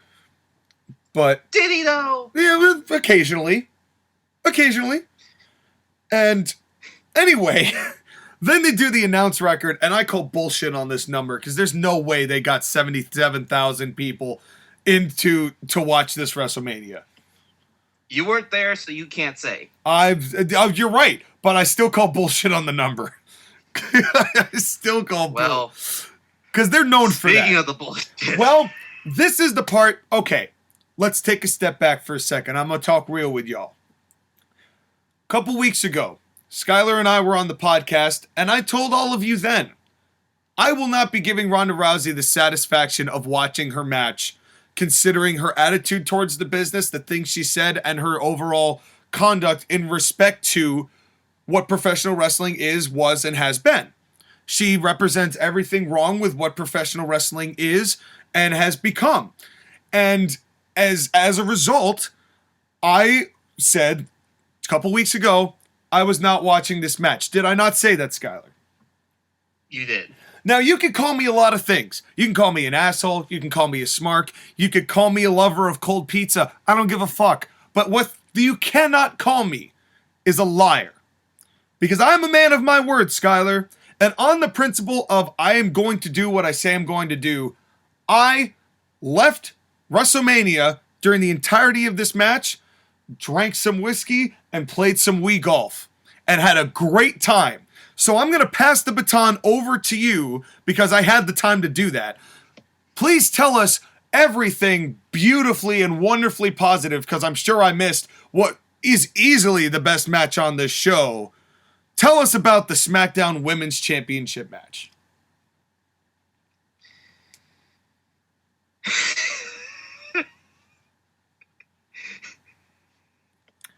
I'm afraid. Where do I begin? Oh man. At the very beginning, if you can. The video package was whatever. It's WWE's video package team does so well to, hype you up for anything. They're terrific. I do like their packages, even if the content of the stories is bad. They at least try to splice it into something passable. Could Piper not have picked anyone else to carry on his legacy? I know. I thought it was very telling on that basis when Abizzle, the casual fan, is like, wait, he's not Roddy's daughter? Then what the fuck's the point? I agree. The fact that she wears the stupid kilt with a smile and all that is just... Here's the thing about this match, and let's just go ahead and get into this. I'm not Jim Cornette. I'm not a former professional wrestler. I do not claim to be a former professional wrestler. So a lot of what I'm talking about is just from being a fan for 15 years. Is that fair? That's why we're here. I get you. But a lot of this match, I've seen enough professional wrestling to tell the difference between good experience level and bad experience level of a wrestler. And here's what I'll say. Ronda Rousey at one point was a very good athlete. I mean, she was an Olympic bronze medalist. So she was at least good enough and competent enough to be an Olympic caliber wrestler at that time. And she was a former mixed martial arts bantamweight champion. She was bantamweight champion for a very long time. You don't become champion without being very good. Can we say that? Very true. I have followed, though, her MMA career, and I can tell you that at the time, the women's bantamweight division in UFC was extremely shallow, and nobody outside of Misha Tate really belonged in Ronda Rousey's level. So she was very much a big fish in a small pond until she lost to Holly Holm. Convincingly. And then she got rocked by Amanda Nunes because Amanda Nunes is arguably the greatest women's mixed martial artist of all time. She's pretty good. Pretty good. Ronda, at the very least, has an athletic background, and she got some training in professional wrestling. I don't know by who, but she did get at least some training. But you can tell their training consists of doing a couple of really cool moves, but none of the basics and none of the psychology. Yep. Very true. The biggest problem with this match is that Ronda can do certain things, but the way she does them are so awkward. It looks wild and uncontrolled. The best way I can say it is the difference between Bianca Belair and Becky Lynch and the mistakes they made and the ones that were happening with Charlotte and Ronda was that when Bianca or Becky made a mistake, it looks like it was a botch or a mistake, but they were trying to do something they knew how to do. The problem with Ronda is that half of the moves that she's doing, she doesn't know how to do. Oh, man. This really did go terribly, didn't it? Hold on, let me continue. I had this conversation with Joshua before we went on the air because I wanted to ask him a couple questions as relates to training. Do you remember the questions I asked him? Why don't you tell the people? Because a thought occurred to me when I was watching this match. Everyone who knows Josh again knows that he actually used to wrestle in high school, but that was 6 or 8 years ago. And I asked him the question of, how long do you think it would take for you to A, get back into physical shape, and B, how much practice time it would take to actually competently wrestle a match? He said that it would take about a month or two of practice, but in order to get into the good physical shape you needed to compete at a level, you probably needed at least half a year, and he would probably still lose. More realistically, it would take a year of training to get to a high level. Sure. Now, Sean, let me go ahead and ask you a question. Have you ever thrown a punch? Yes. When was the last time you threw a punch? God. Maybe I was 14, maybe? Like a real punch? 14. Okay, So so you know how to throw a real punch, but you haven't done it in so long, right? yeah, but I think I would probably remember real quick in the heat of the moment. But it's one of those things where in order to throw the punch, you would have to practice it in order to get that muscle memory control, right? If you're really trying to go for like a calculated punch, yeah. And that's the problem with this match, is that Ronda Rousey doesn't have the muscle memory to do all the wrestling things. So she's trying to overcompensate with her athletic ability. But the problem is that she's not the athlete she used to be. And she has regressed to the point where she's basically somewhere between a wrestling school student and a person who has wrestled for a year or two. That sounds about right. I mean, you take 3 years off and have a kid in the middle of coming back and you don't train any in pro wrestling in those 3 years. You know, what do you think's going to happen? Exactly. This was... First off, they did do a collar and elbow tie-up, so that's 2 for 7. Oh, well, that's 2 for 6, but yeah. Well, 2 for 7 given what the end of the night was going to be, but yeah. Right. But anyways, at least they did the collar and elbow tie-up, and that was the highlight of this match for me. Oh, damn. Oh, no. Like, Ronda tries to do her different, like, rolls into different submission moves, but again, because she hasn't been doing this for so long, they look sloppy, they look wild. When she's throwing, she did not connect on any of her punches, knees, or kicks whatsoever. Oh, God. We make the adage that I could go out here and wrestle with broomstick. That's basically what Charlotte was doing. How well did she do? The way I say it is that this match had simultaneously the best performance and the worst performance of the entire night. I think Charlotte may have been the best wrestler on the entire night on what she was doing with her offense. Sure, Like, as far as trying to Charlotte... conceal some of the glaring issues that Ronda Rousey was bringing to the table.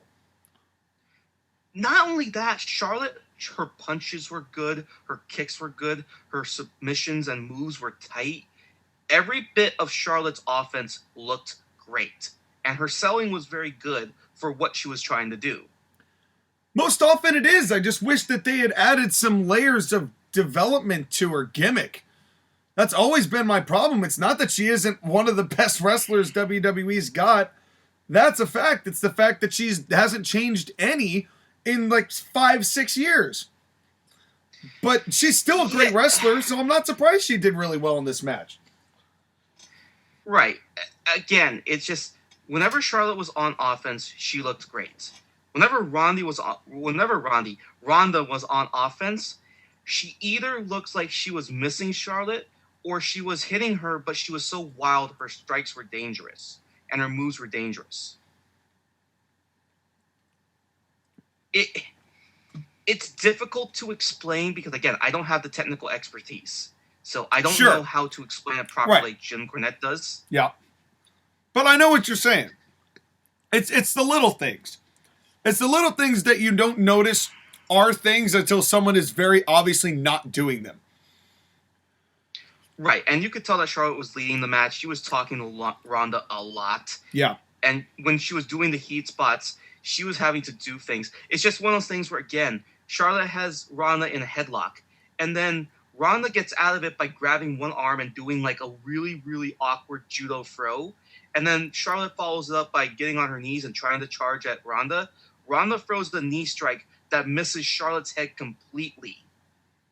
And they showed a picture-in-picture showing that she missed it completely. Thank you, Kevin Dunn. Of course, because you got to showcase the suckishness. I know, and there was a little bit of frustration in Charlotte, I could tell, because Ronda was not doing things that she wanted her to do. Yeah. Like, she does a tornado, like, Ronda gets up on the top rope, does a tornado DDT to Charlotte, and the rotation that Charlotte does in order to make it look good is completely on her, because Ronda was not rotating whatsoever. Damn, this went about as well as I expected. No, it continues. Oh, it sounds it. Ronda kept doing these one-armed, like, judo throws that looked like she was about to rip off Charlotte's arm. But here again is the psychology thing. She does 3 of these, right? Yep. And then she starts jumping around, hyping herself up, talking to herself, and she clearly is waiting in the spot for Charlotte to spear her. Because that's what she was told to do. Like, she's bouncing on her feet for 15 seconds, waiting for Charlotte to spear her. It's just like, do something with the crowd more than yourself. Get people involved. Then you turn around into the spear. She doesn't care about them. Things. She doesn't care about them or the business. That's the truth. Fine, whatever. That's the truth. That's why she didn't do it, because she genuinely doesn't care enough to want to do those types of things and learn those little subtleties. Clearly. Now, we'll get to the one part of the match that me and Joshua both hated. Charlotte does the top rope moonsault, misses Ronda because Ronda moves out of the way, and then Charlotte does her moonsault again, except she completely misses Ronda, not even touching her. Wow. Again, Charlotte, please, stop doing the moonsault. Retire that moonsault, for the love of God. Another thing, it's just like, again, Ronda does a T-bone suplex, but you can tell that in order to do it correctly, Charlotte had to get her right leg up way high so Ronda could lift her. God. This is just depressing hearing you recount all this. Let me continue, okay? They do a Tree of Woe spot where Ronda uses her core body to lift herself up to look at Charlotte and be mad and then punch her. Well, at least she looks mad, and I didn't know she was capable of doing that. Ronda does have a mean face. It's just that they told her to smile too much. Yeah, and the fact that she's just another smiling face, smiling face, a literal smiling face, is just... And then, hold on. They, again, do the one-armed arm drag from the top rope, and I'm like, Ronda, you're going to throw Charlotte's arm out of her socket if you keep doing that. Maybe she was trying. Maybe she was trying. And then they get to the spot in the ropes. I don't know. They do the figure 8, by the way. Oh, wait, hold on. Sorry. They do a power slam. Ronda almost gets Charlotte on her head. Of course. Ronda does her weird-ass finisher into a roll-up by Charlotte. Into the ankle lock. Kurt Angle, why? Because they told him to. Yep. Charlotte does the ankle lock, and it looks better when she does it. And then Ronda tries to roll through with Charlotte to do the turnbuckle. Charlotte misses it because Ronda couldn't position her correctly. Sounds about right. Charlotte does a cool powerbomb. By the way, I'm basically listening to this move by move because, again, I want you to get the full sense of what was happening in this match. Well, it sounds like everything that Ronda's doing was absolutely insufferably awful, and Charlotte's like, she's trying, but she's not a miracle worker. Charlotte is literally trying to bump for a broomstick. For some reason, the picture cut out when Charlotte was setting up the figure 8. Thank you, Kevin Dunn. And it continues Your to editing cut out. skills are fantastic. Vince Dunn does a camera shot to try and get Ronda's face, but he gets Charlotte's knee instead. So he has to switch to a different camera. Damn. I'm so glad I skipped this. Even listening to this, you're probably losing years off your life. I'm listening to this. I think if I had seen it, I genuinely probably would have had some sort of heart issue, given the fact that how much I had to drink and my blood pressure would have spiked through the roof. Thankfully, that did not come to pass. Now we get to my second favorite part of the match. Ronda Rousey does her finisher, which is that swinging, Samoan drop thing. Yeah, I know what you're talking about. Hey, you guys ready? Bam. Yeah, I remember it. She does it, and Charlotte hits the ropes with her foot, and then puts her foot on the ropes. Charles Robinson counts 3 but sees the foot. Then he starts swinging his arms going, no. And they restart the match? Well, they continue the match, but again, Charles Robinson, I love his face, especially when he gets flustered. I wish Charles Robinson was valued Didn't more. have to be the referee for this match. Yeah. And take the ref bump. Oh, and a ref bump. Wonderful. And then Ronda gets Charlotte into an armbar. Charlotte taps, but because Charles Robinson took a ref bump, Ronda realizes it, grabs Charles Robinson, tries to get him up. Charlotte, big boot. 1, 2, 3. A big boot. A big boot. One big boot. One big boot. A single solitary boot. That is large. By the way, do you want to know how they do the ref bump? Please. Please.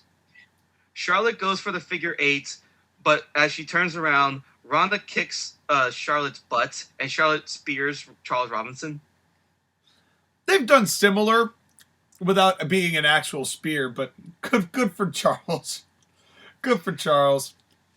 But I just love the fact that this only took 1 minute. They rushed that spot, okay? Well, how long was this match, Sky? 18 minutes. 18 minutes, folks. 18 minutes, 30 seconds. They put Ronda Rousey, who had no training for the past 3 years and a baby, to come back and wrestle Charlotte Flair as the only match she was going to wrestle. Didn't wrestle on TV any. Didn't see her do pretty much anything other than a couple bad segments and some pre-tapes. And a Saudi Arabian Blood Show tag match with one arm tied behind her back. Yeah. And then they put her in an 18-minute match at WrestleMania. Is this not setting somebody up to fail here? I don't like Ronda Rousey at all, as was apparent by the fact that I boycotted this match enough for me to get drunk playing Wii Golf. But this, I almost feel bad that this is the way that they brought her back in. This doesn't do her a service. This doesn't help her image any. What was the point of having her back here for this match, which was supposed to be colossal, and yet it was colossal, all right. It was a colossal failure in every single way that it possibly could have been. And then Charlotte won. Why? Why any of this? This didn't bring any new people in. Nobody, I mean, yes, people reacted to Ronda, but at this point, from the sound of it, it sounded like Rousey's reactions got smaller and smaller and smaller as the match went on. She didn't get a reaction at the start, and people were on their seats watching the match until they got to the ref bump. And then, which is also very telling. Charlotte wins, LOL, is what we get out of this big co-main event, or what was going to be the main event. And that's another thing, too. I want to bring this up. Are you ready? Please. Apparently, Ronda Rousey on Friday found out that she was not going to be in the main event of night 1, and she got pissed and reportedly walked out of the Hall of Fame ceremony. She did the match anyways, but she wasn't happy about it. Now let me continue, right? Please tell me she's not coming back ever again. Ronda Rousey on Twitter today said, "I don't know where these reports come from, but it was an absolute honor to perform under Steve Austin at WrestleMania in Texas. I wasn't a Hall of Fame because I have a 6-month-old baby I had to put to sleep early. People are literally creating drama out of thin air." Yeah, I'm gonna call bullshit on that, Ronda. I'm gonna call bullshit on that, Ronda. I'm sorry. I think what happened is that they promised Ronda was going to be the main event, but then they realized, wait a minute, if we put this on the main event and Austin it goes before it, no one's going to care. They'll dump and all people are over going it. to boo the results badly. Yeah. No, and they almost did as anyway. This was, I don't even know. All I know is that if there was ever one match that I knew was going to be such a train wreck that I decided I was just ducking out of it when it happened, I think I pretty much chose the best match possible to be like, you know what? I'm not doing it. And the best part is that, again, this match was not as bad as it could have been. I'm going to say it right now. Charlotte did yeoman's work for this match to make it as watchable as it was. Which is fake praise, but praise nonetheless. I don't like Charlotte because I don't like the fact that she's overpushed and she hasn't changed her character. But when she wrestles a match and she is on, she is on. And she made this match, as bad as it was with Ronda in it, watchable. Well, what did Josh again have to say? Now that we've heard both, well, your side and my reactions to your side, what's his side? Jesus Christ, I don't know what's more infuriating. This goddamn Snickers header listening to Charlotte and Ronda talk. These are two most boring... Wait. What? These are the two most boring, monotone human beings to ever walk the planet. They sound more bored than Hayden Christensen reading his lines in Attack of the Clones. Yeah, but he got better, though. At least he got better. Once again, fuck WWE for putting this together. True. Oh my god, that was the worst moonsault I've ever seen. Why couldn't Charlotte have torn her quad? Please, I deserve something after saying through this shit. Charlotte is the absolute fucking worst. I legit have the go-away heat for her that Skylar had for Cody not that long ago. Wow. Damn. God, these transitions suck. Ronda, the fuck are you doing? Who structured this mess? Bruce Pritchard. I don't know that's true. I'm finish. just joking. That finish, wow, my ribs hurt from laughing. What a complete and utter waste of time. Go away, Ronda. Fuck everything I just watched. Yep. I actually have to 100% agree with that. Everything he said, I agree. But now we get to our main event. It was our main event, and it was... I have mixed emotions about this finish to night one. It is Kevin Owens having Steve Austin on the KO show. The promos up to this were pretty good. I didn't know why they were doing it, but there are some good things to take from this.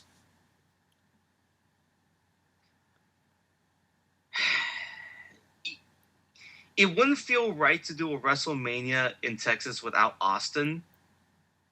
It's just... there were another avenue they could have taken, depending on what happens with Night 2. I didn't care so much for how this was done. Here's my thing. Kevin Owens gets the main event of WrestleMania. We got to call that a win.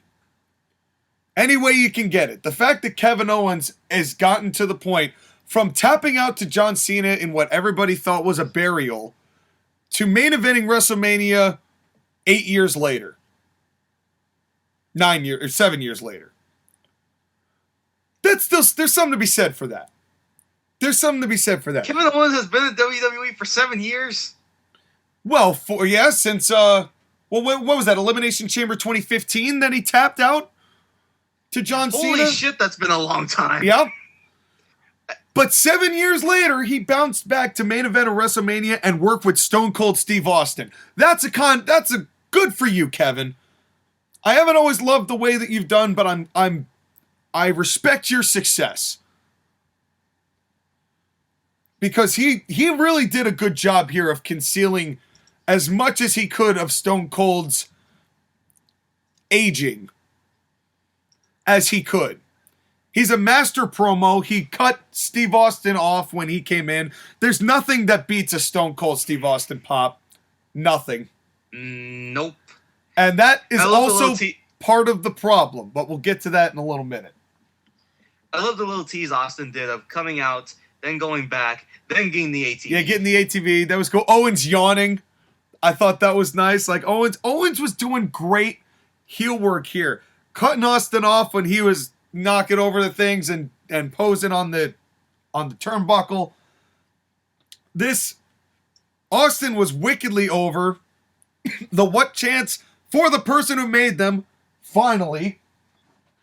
The only time it's applicable, folks. Please stop doing it. They keep doing it, and you know they're going to keep doing it. I know. It's one of the worst things that Steve Austin ever did to the wrestling business was come up with that stupidly catchy phrase to mass market. And Austin 316 says, I just made your ass a lot of money. yeah, he sure did. And that's why he had to go on last. Right? There's no way you couldn't main event you couldn't put Stone Cold lower. And especially for what you ended up doing with it, you couldn't possibly put Stone Cold lower. You either had to open the show or main event it. It's one or the other. Yeah. But then Kevin Owens, who said the whole thing is, I'm not going to fight you, Steve Austin. I'm not going to want to fight you. We're going to sit down and we're going to talk. And then Kevin Owens is like, oh yeah, no, I want to fight you. I lied. That was so cheap. Like, they couldn't have found a way to kind of weave their way through until Steve Austin had just had enough of Kevin Owens, and Steve Austin said, you know what?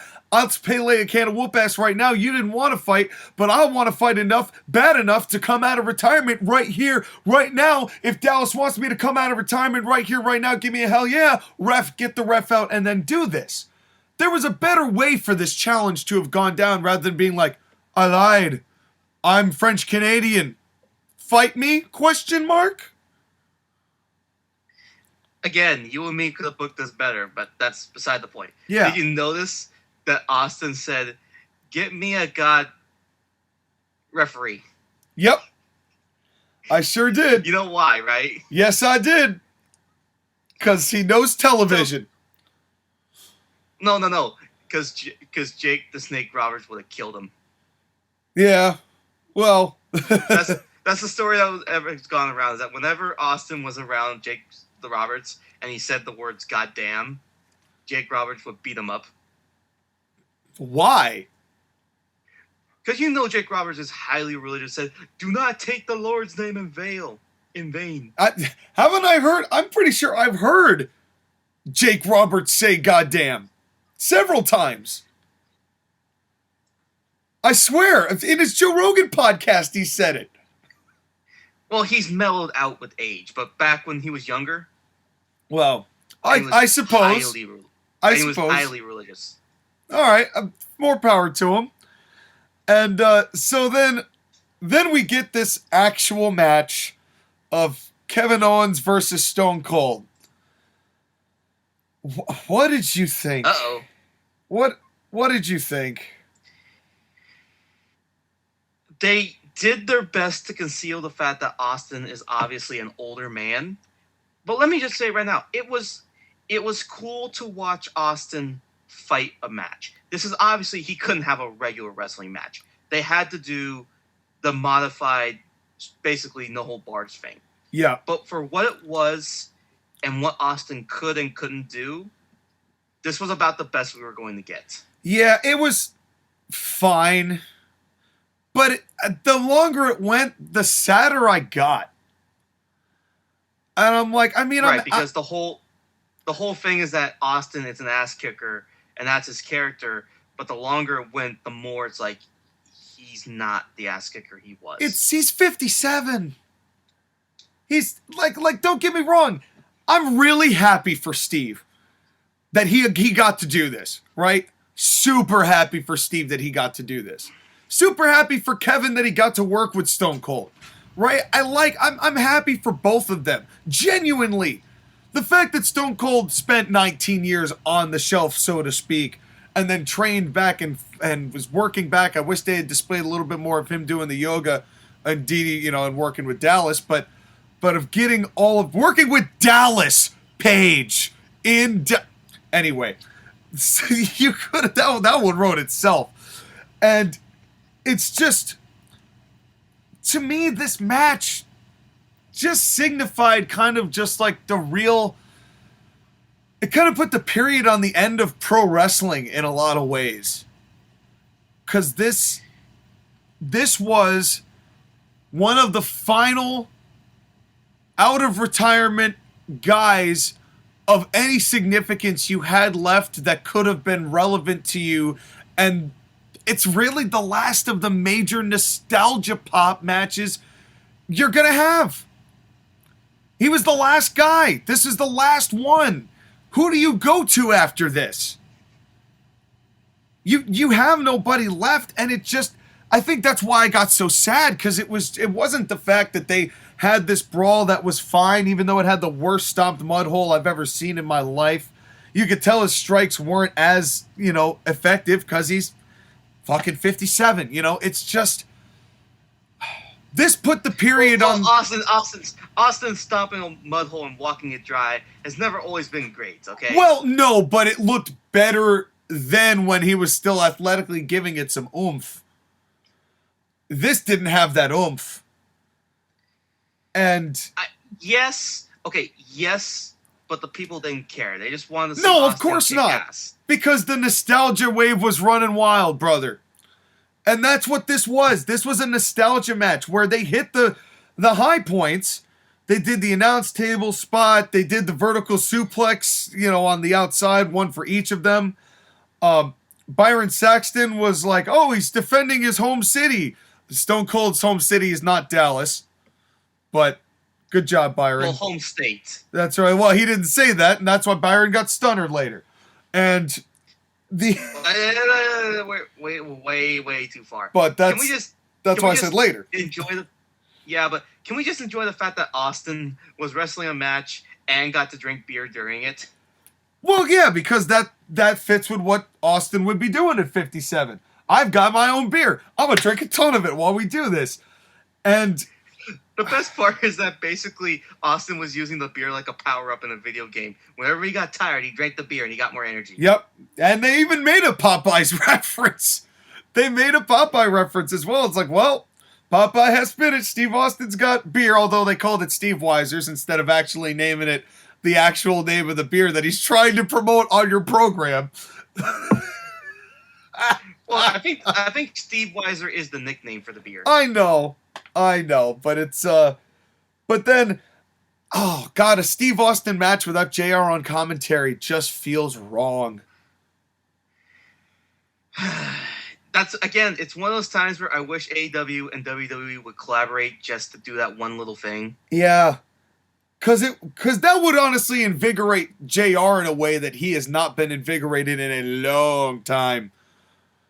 But, oh yeah, Austin throws Kevin Owens into a table. Yeah, and then they throw him, and then they fight into the crowd. Yeah, they do that, and at least to Steve's defense, at least his punches still looked good. At least he wasn't just grabbing Kevin Owens by the head and just walking with him to the next spot. He was throwing him down the ramp. He was getting more punches. He still made it look like a fight. Not saying that Steve wasn't still doing good at kicking ass. It's just he's 57. And it showed.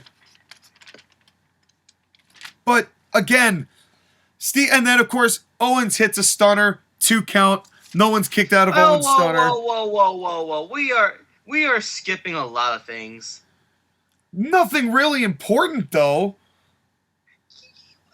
The ATV part when Owens didn't know how to start it, and then Austin drove him up the ramp. I was hoping that Austin would ram him into the WrestleMania sign. Well, that was kind of canon when you consider, like, oh, I'm French Canadian. I don't know about ATVs. And Steve Austin's like, well, let me show you how it's done.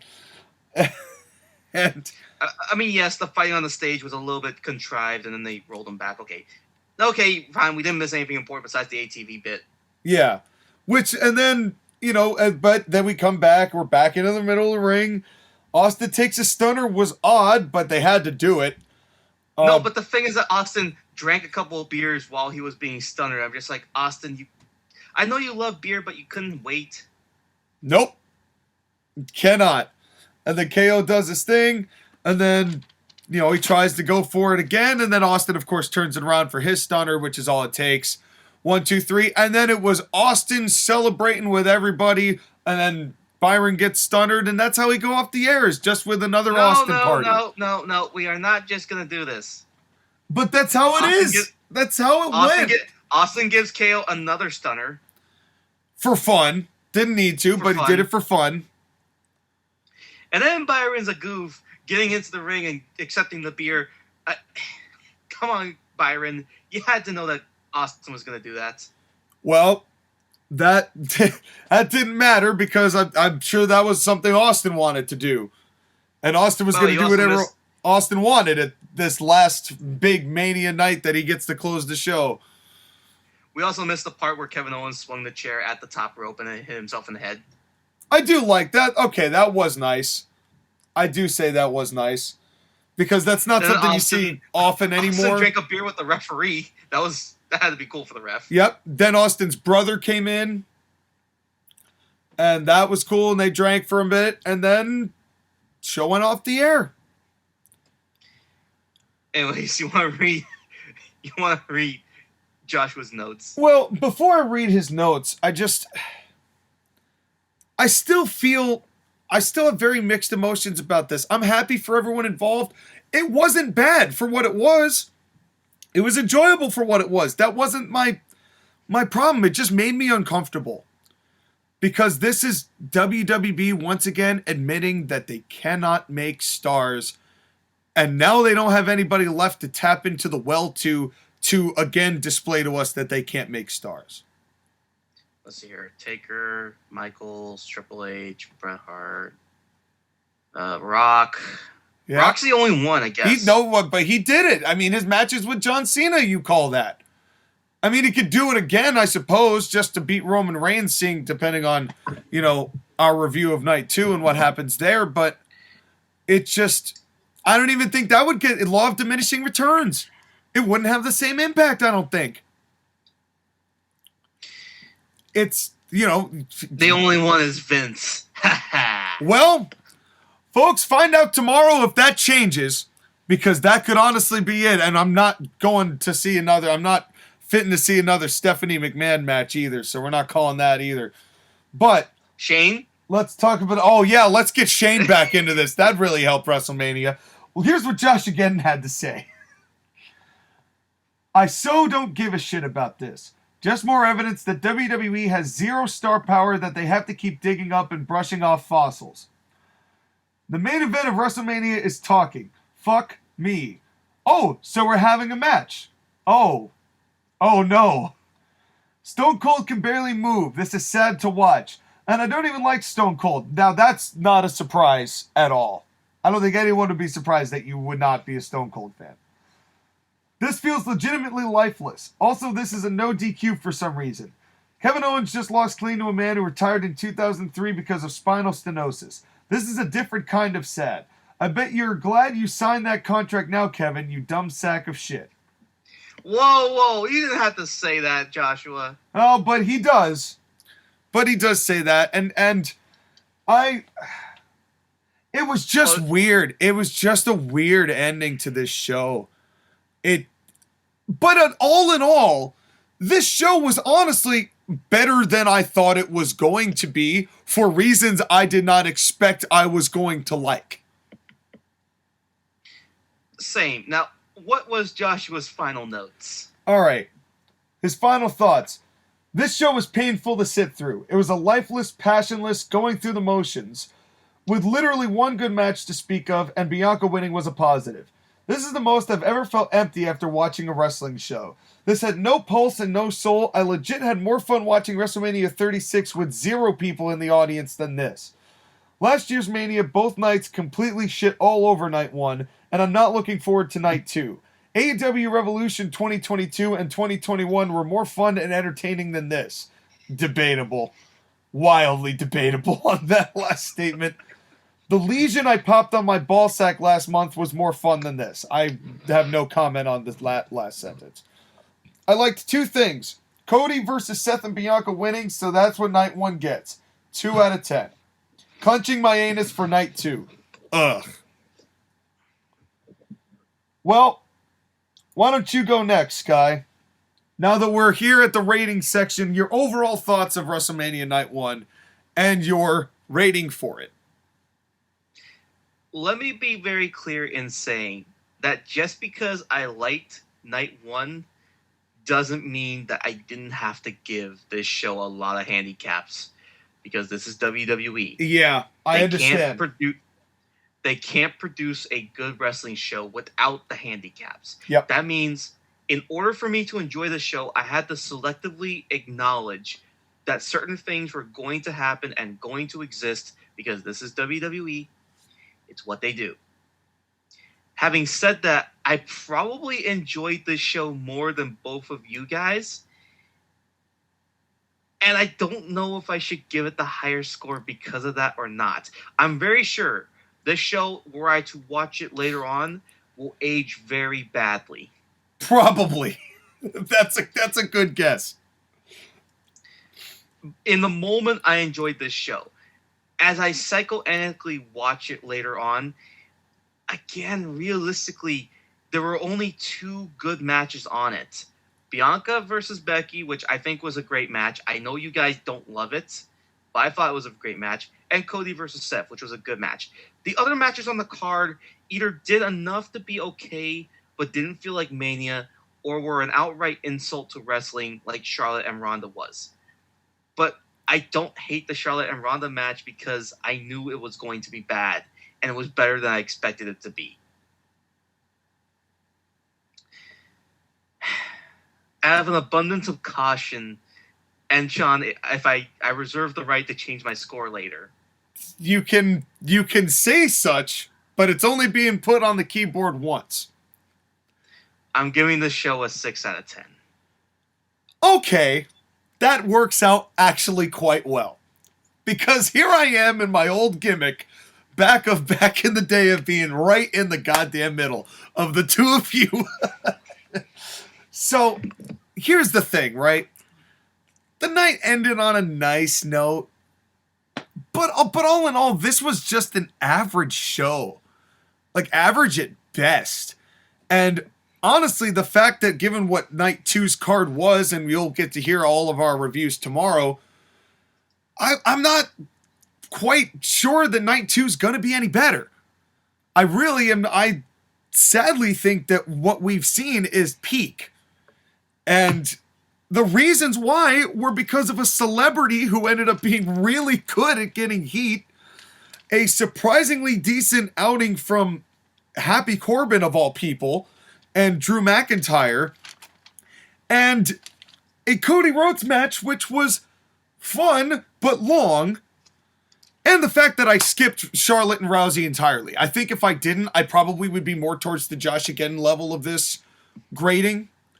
But the fact that I made a judgment call for my own physical and mental health and skipped Charlotte and Ronda, I think my overall perception of the show is a little bit better on that basis. So take that as it is. But really, I'll give it this. It had some entertaining moments. I liked Happy Corbin. I liked the fact that Logan Paul is a really, really, really good heel. I liked the fact that Bianca won, even though I did not like the formatting of that match whatsoever. And then I just felt bittersweet about the whole Steve Austin thing because it was nice, but it was also sad. I'm going to give this a 4 out of 10, a Bret Hart certified 4 out of 10, which, by the way, on its own is not enough to save WWE to have us watch this show on a regular basis, on a monthly basis anymore. So right now, it ain't looking too good. Unless Night 2 rocketh my socketh off, I'm really not into continuing to watch these monthly pay-per-views, Sky. Maybe we'll reduce it down like AEW to just the big 4. It really, really depends on if WWE decides to change what it's doing and decides to focus on the quality of its matches and its shows.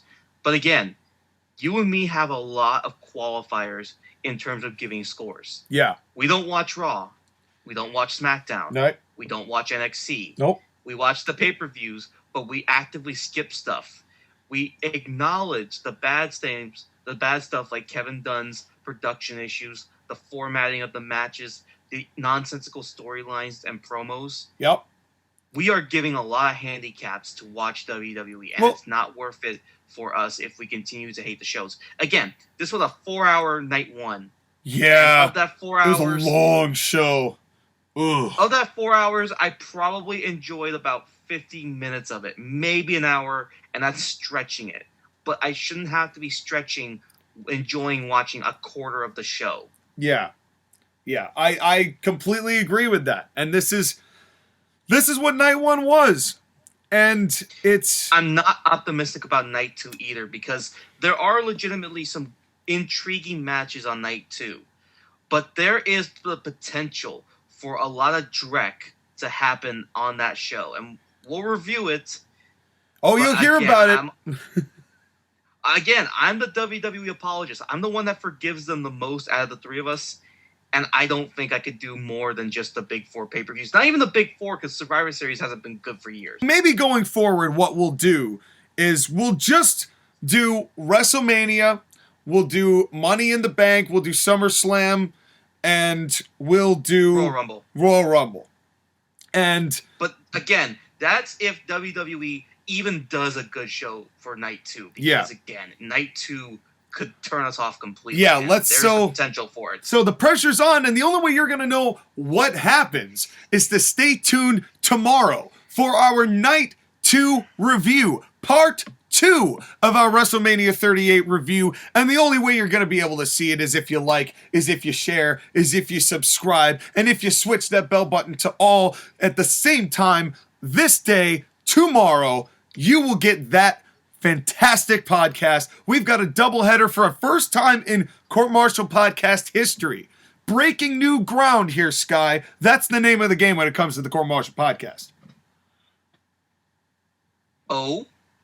Yeah. That's what we're talking about. So... Well, no, hold on.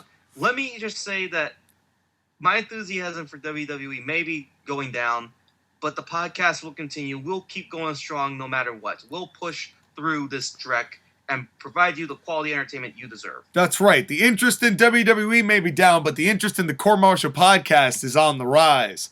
Because there's a lot of things that we're doing coming up. A lot of more interesting things that we've been kind of teasing and hinting at here and there that we've got lining up as the stars align to bring you the quality podcasting entertainment that you deserve. And that we love providing to you. Not aligning for Stardust, because Stardust is not a gimmick anymore. Thank God.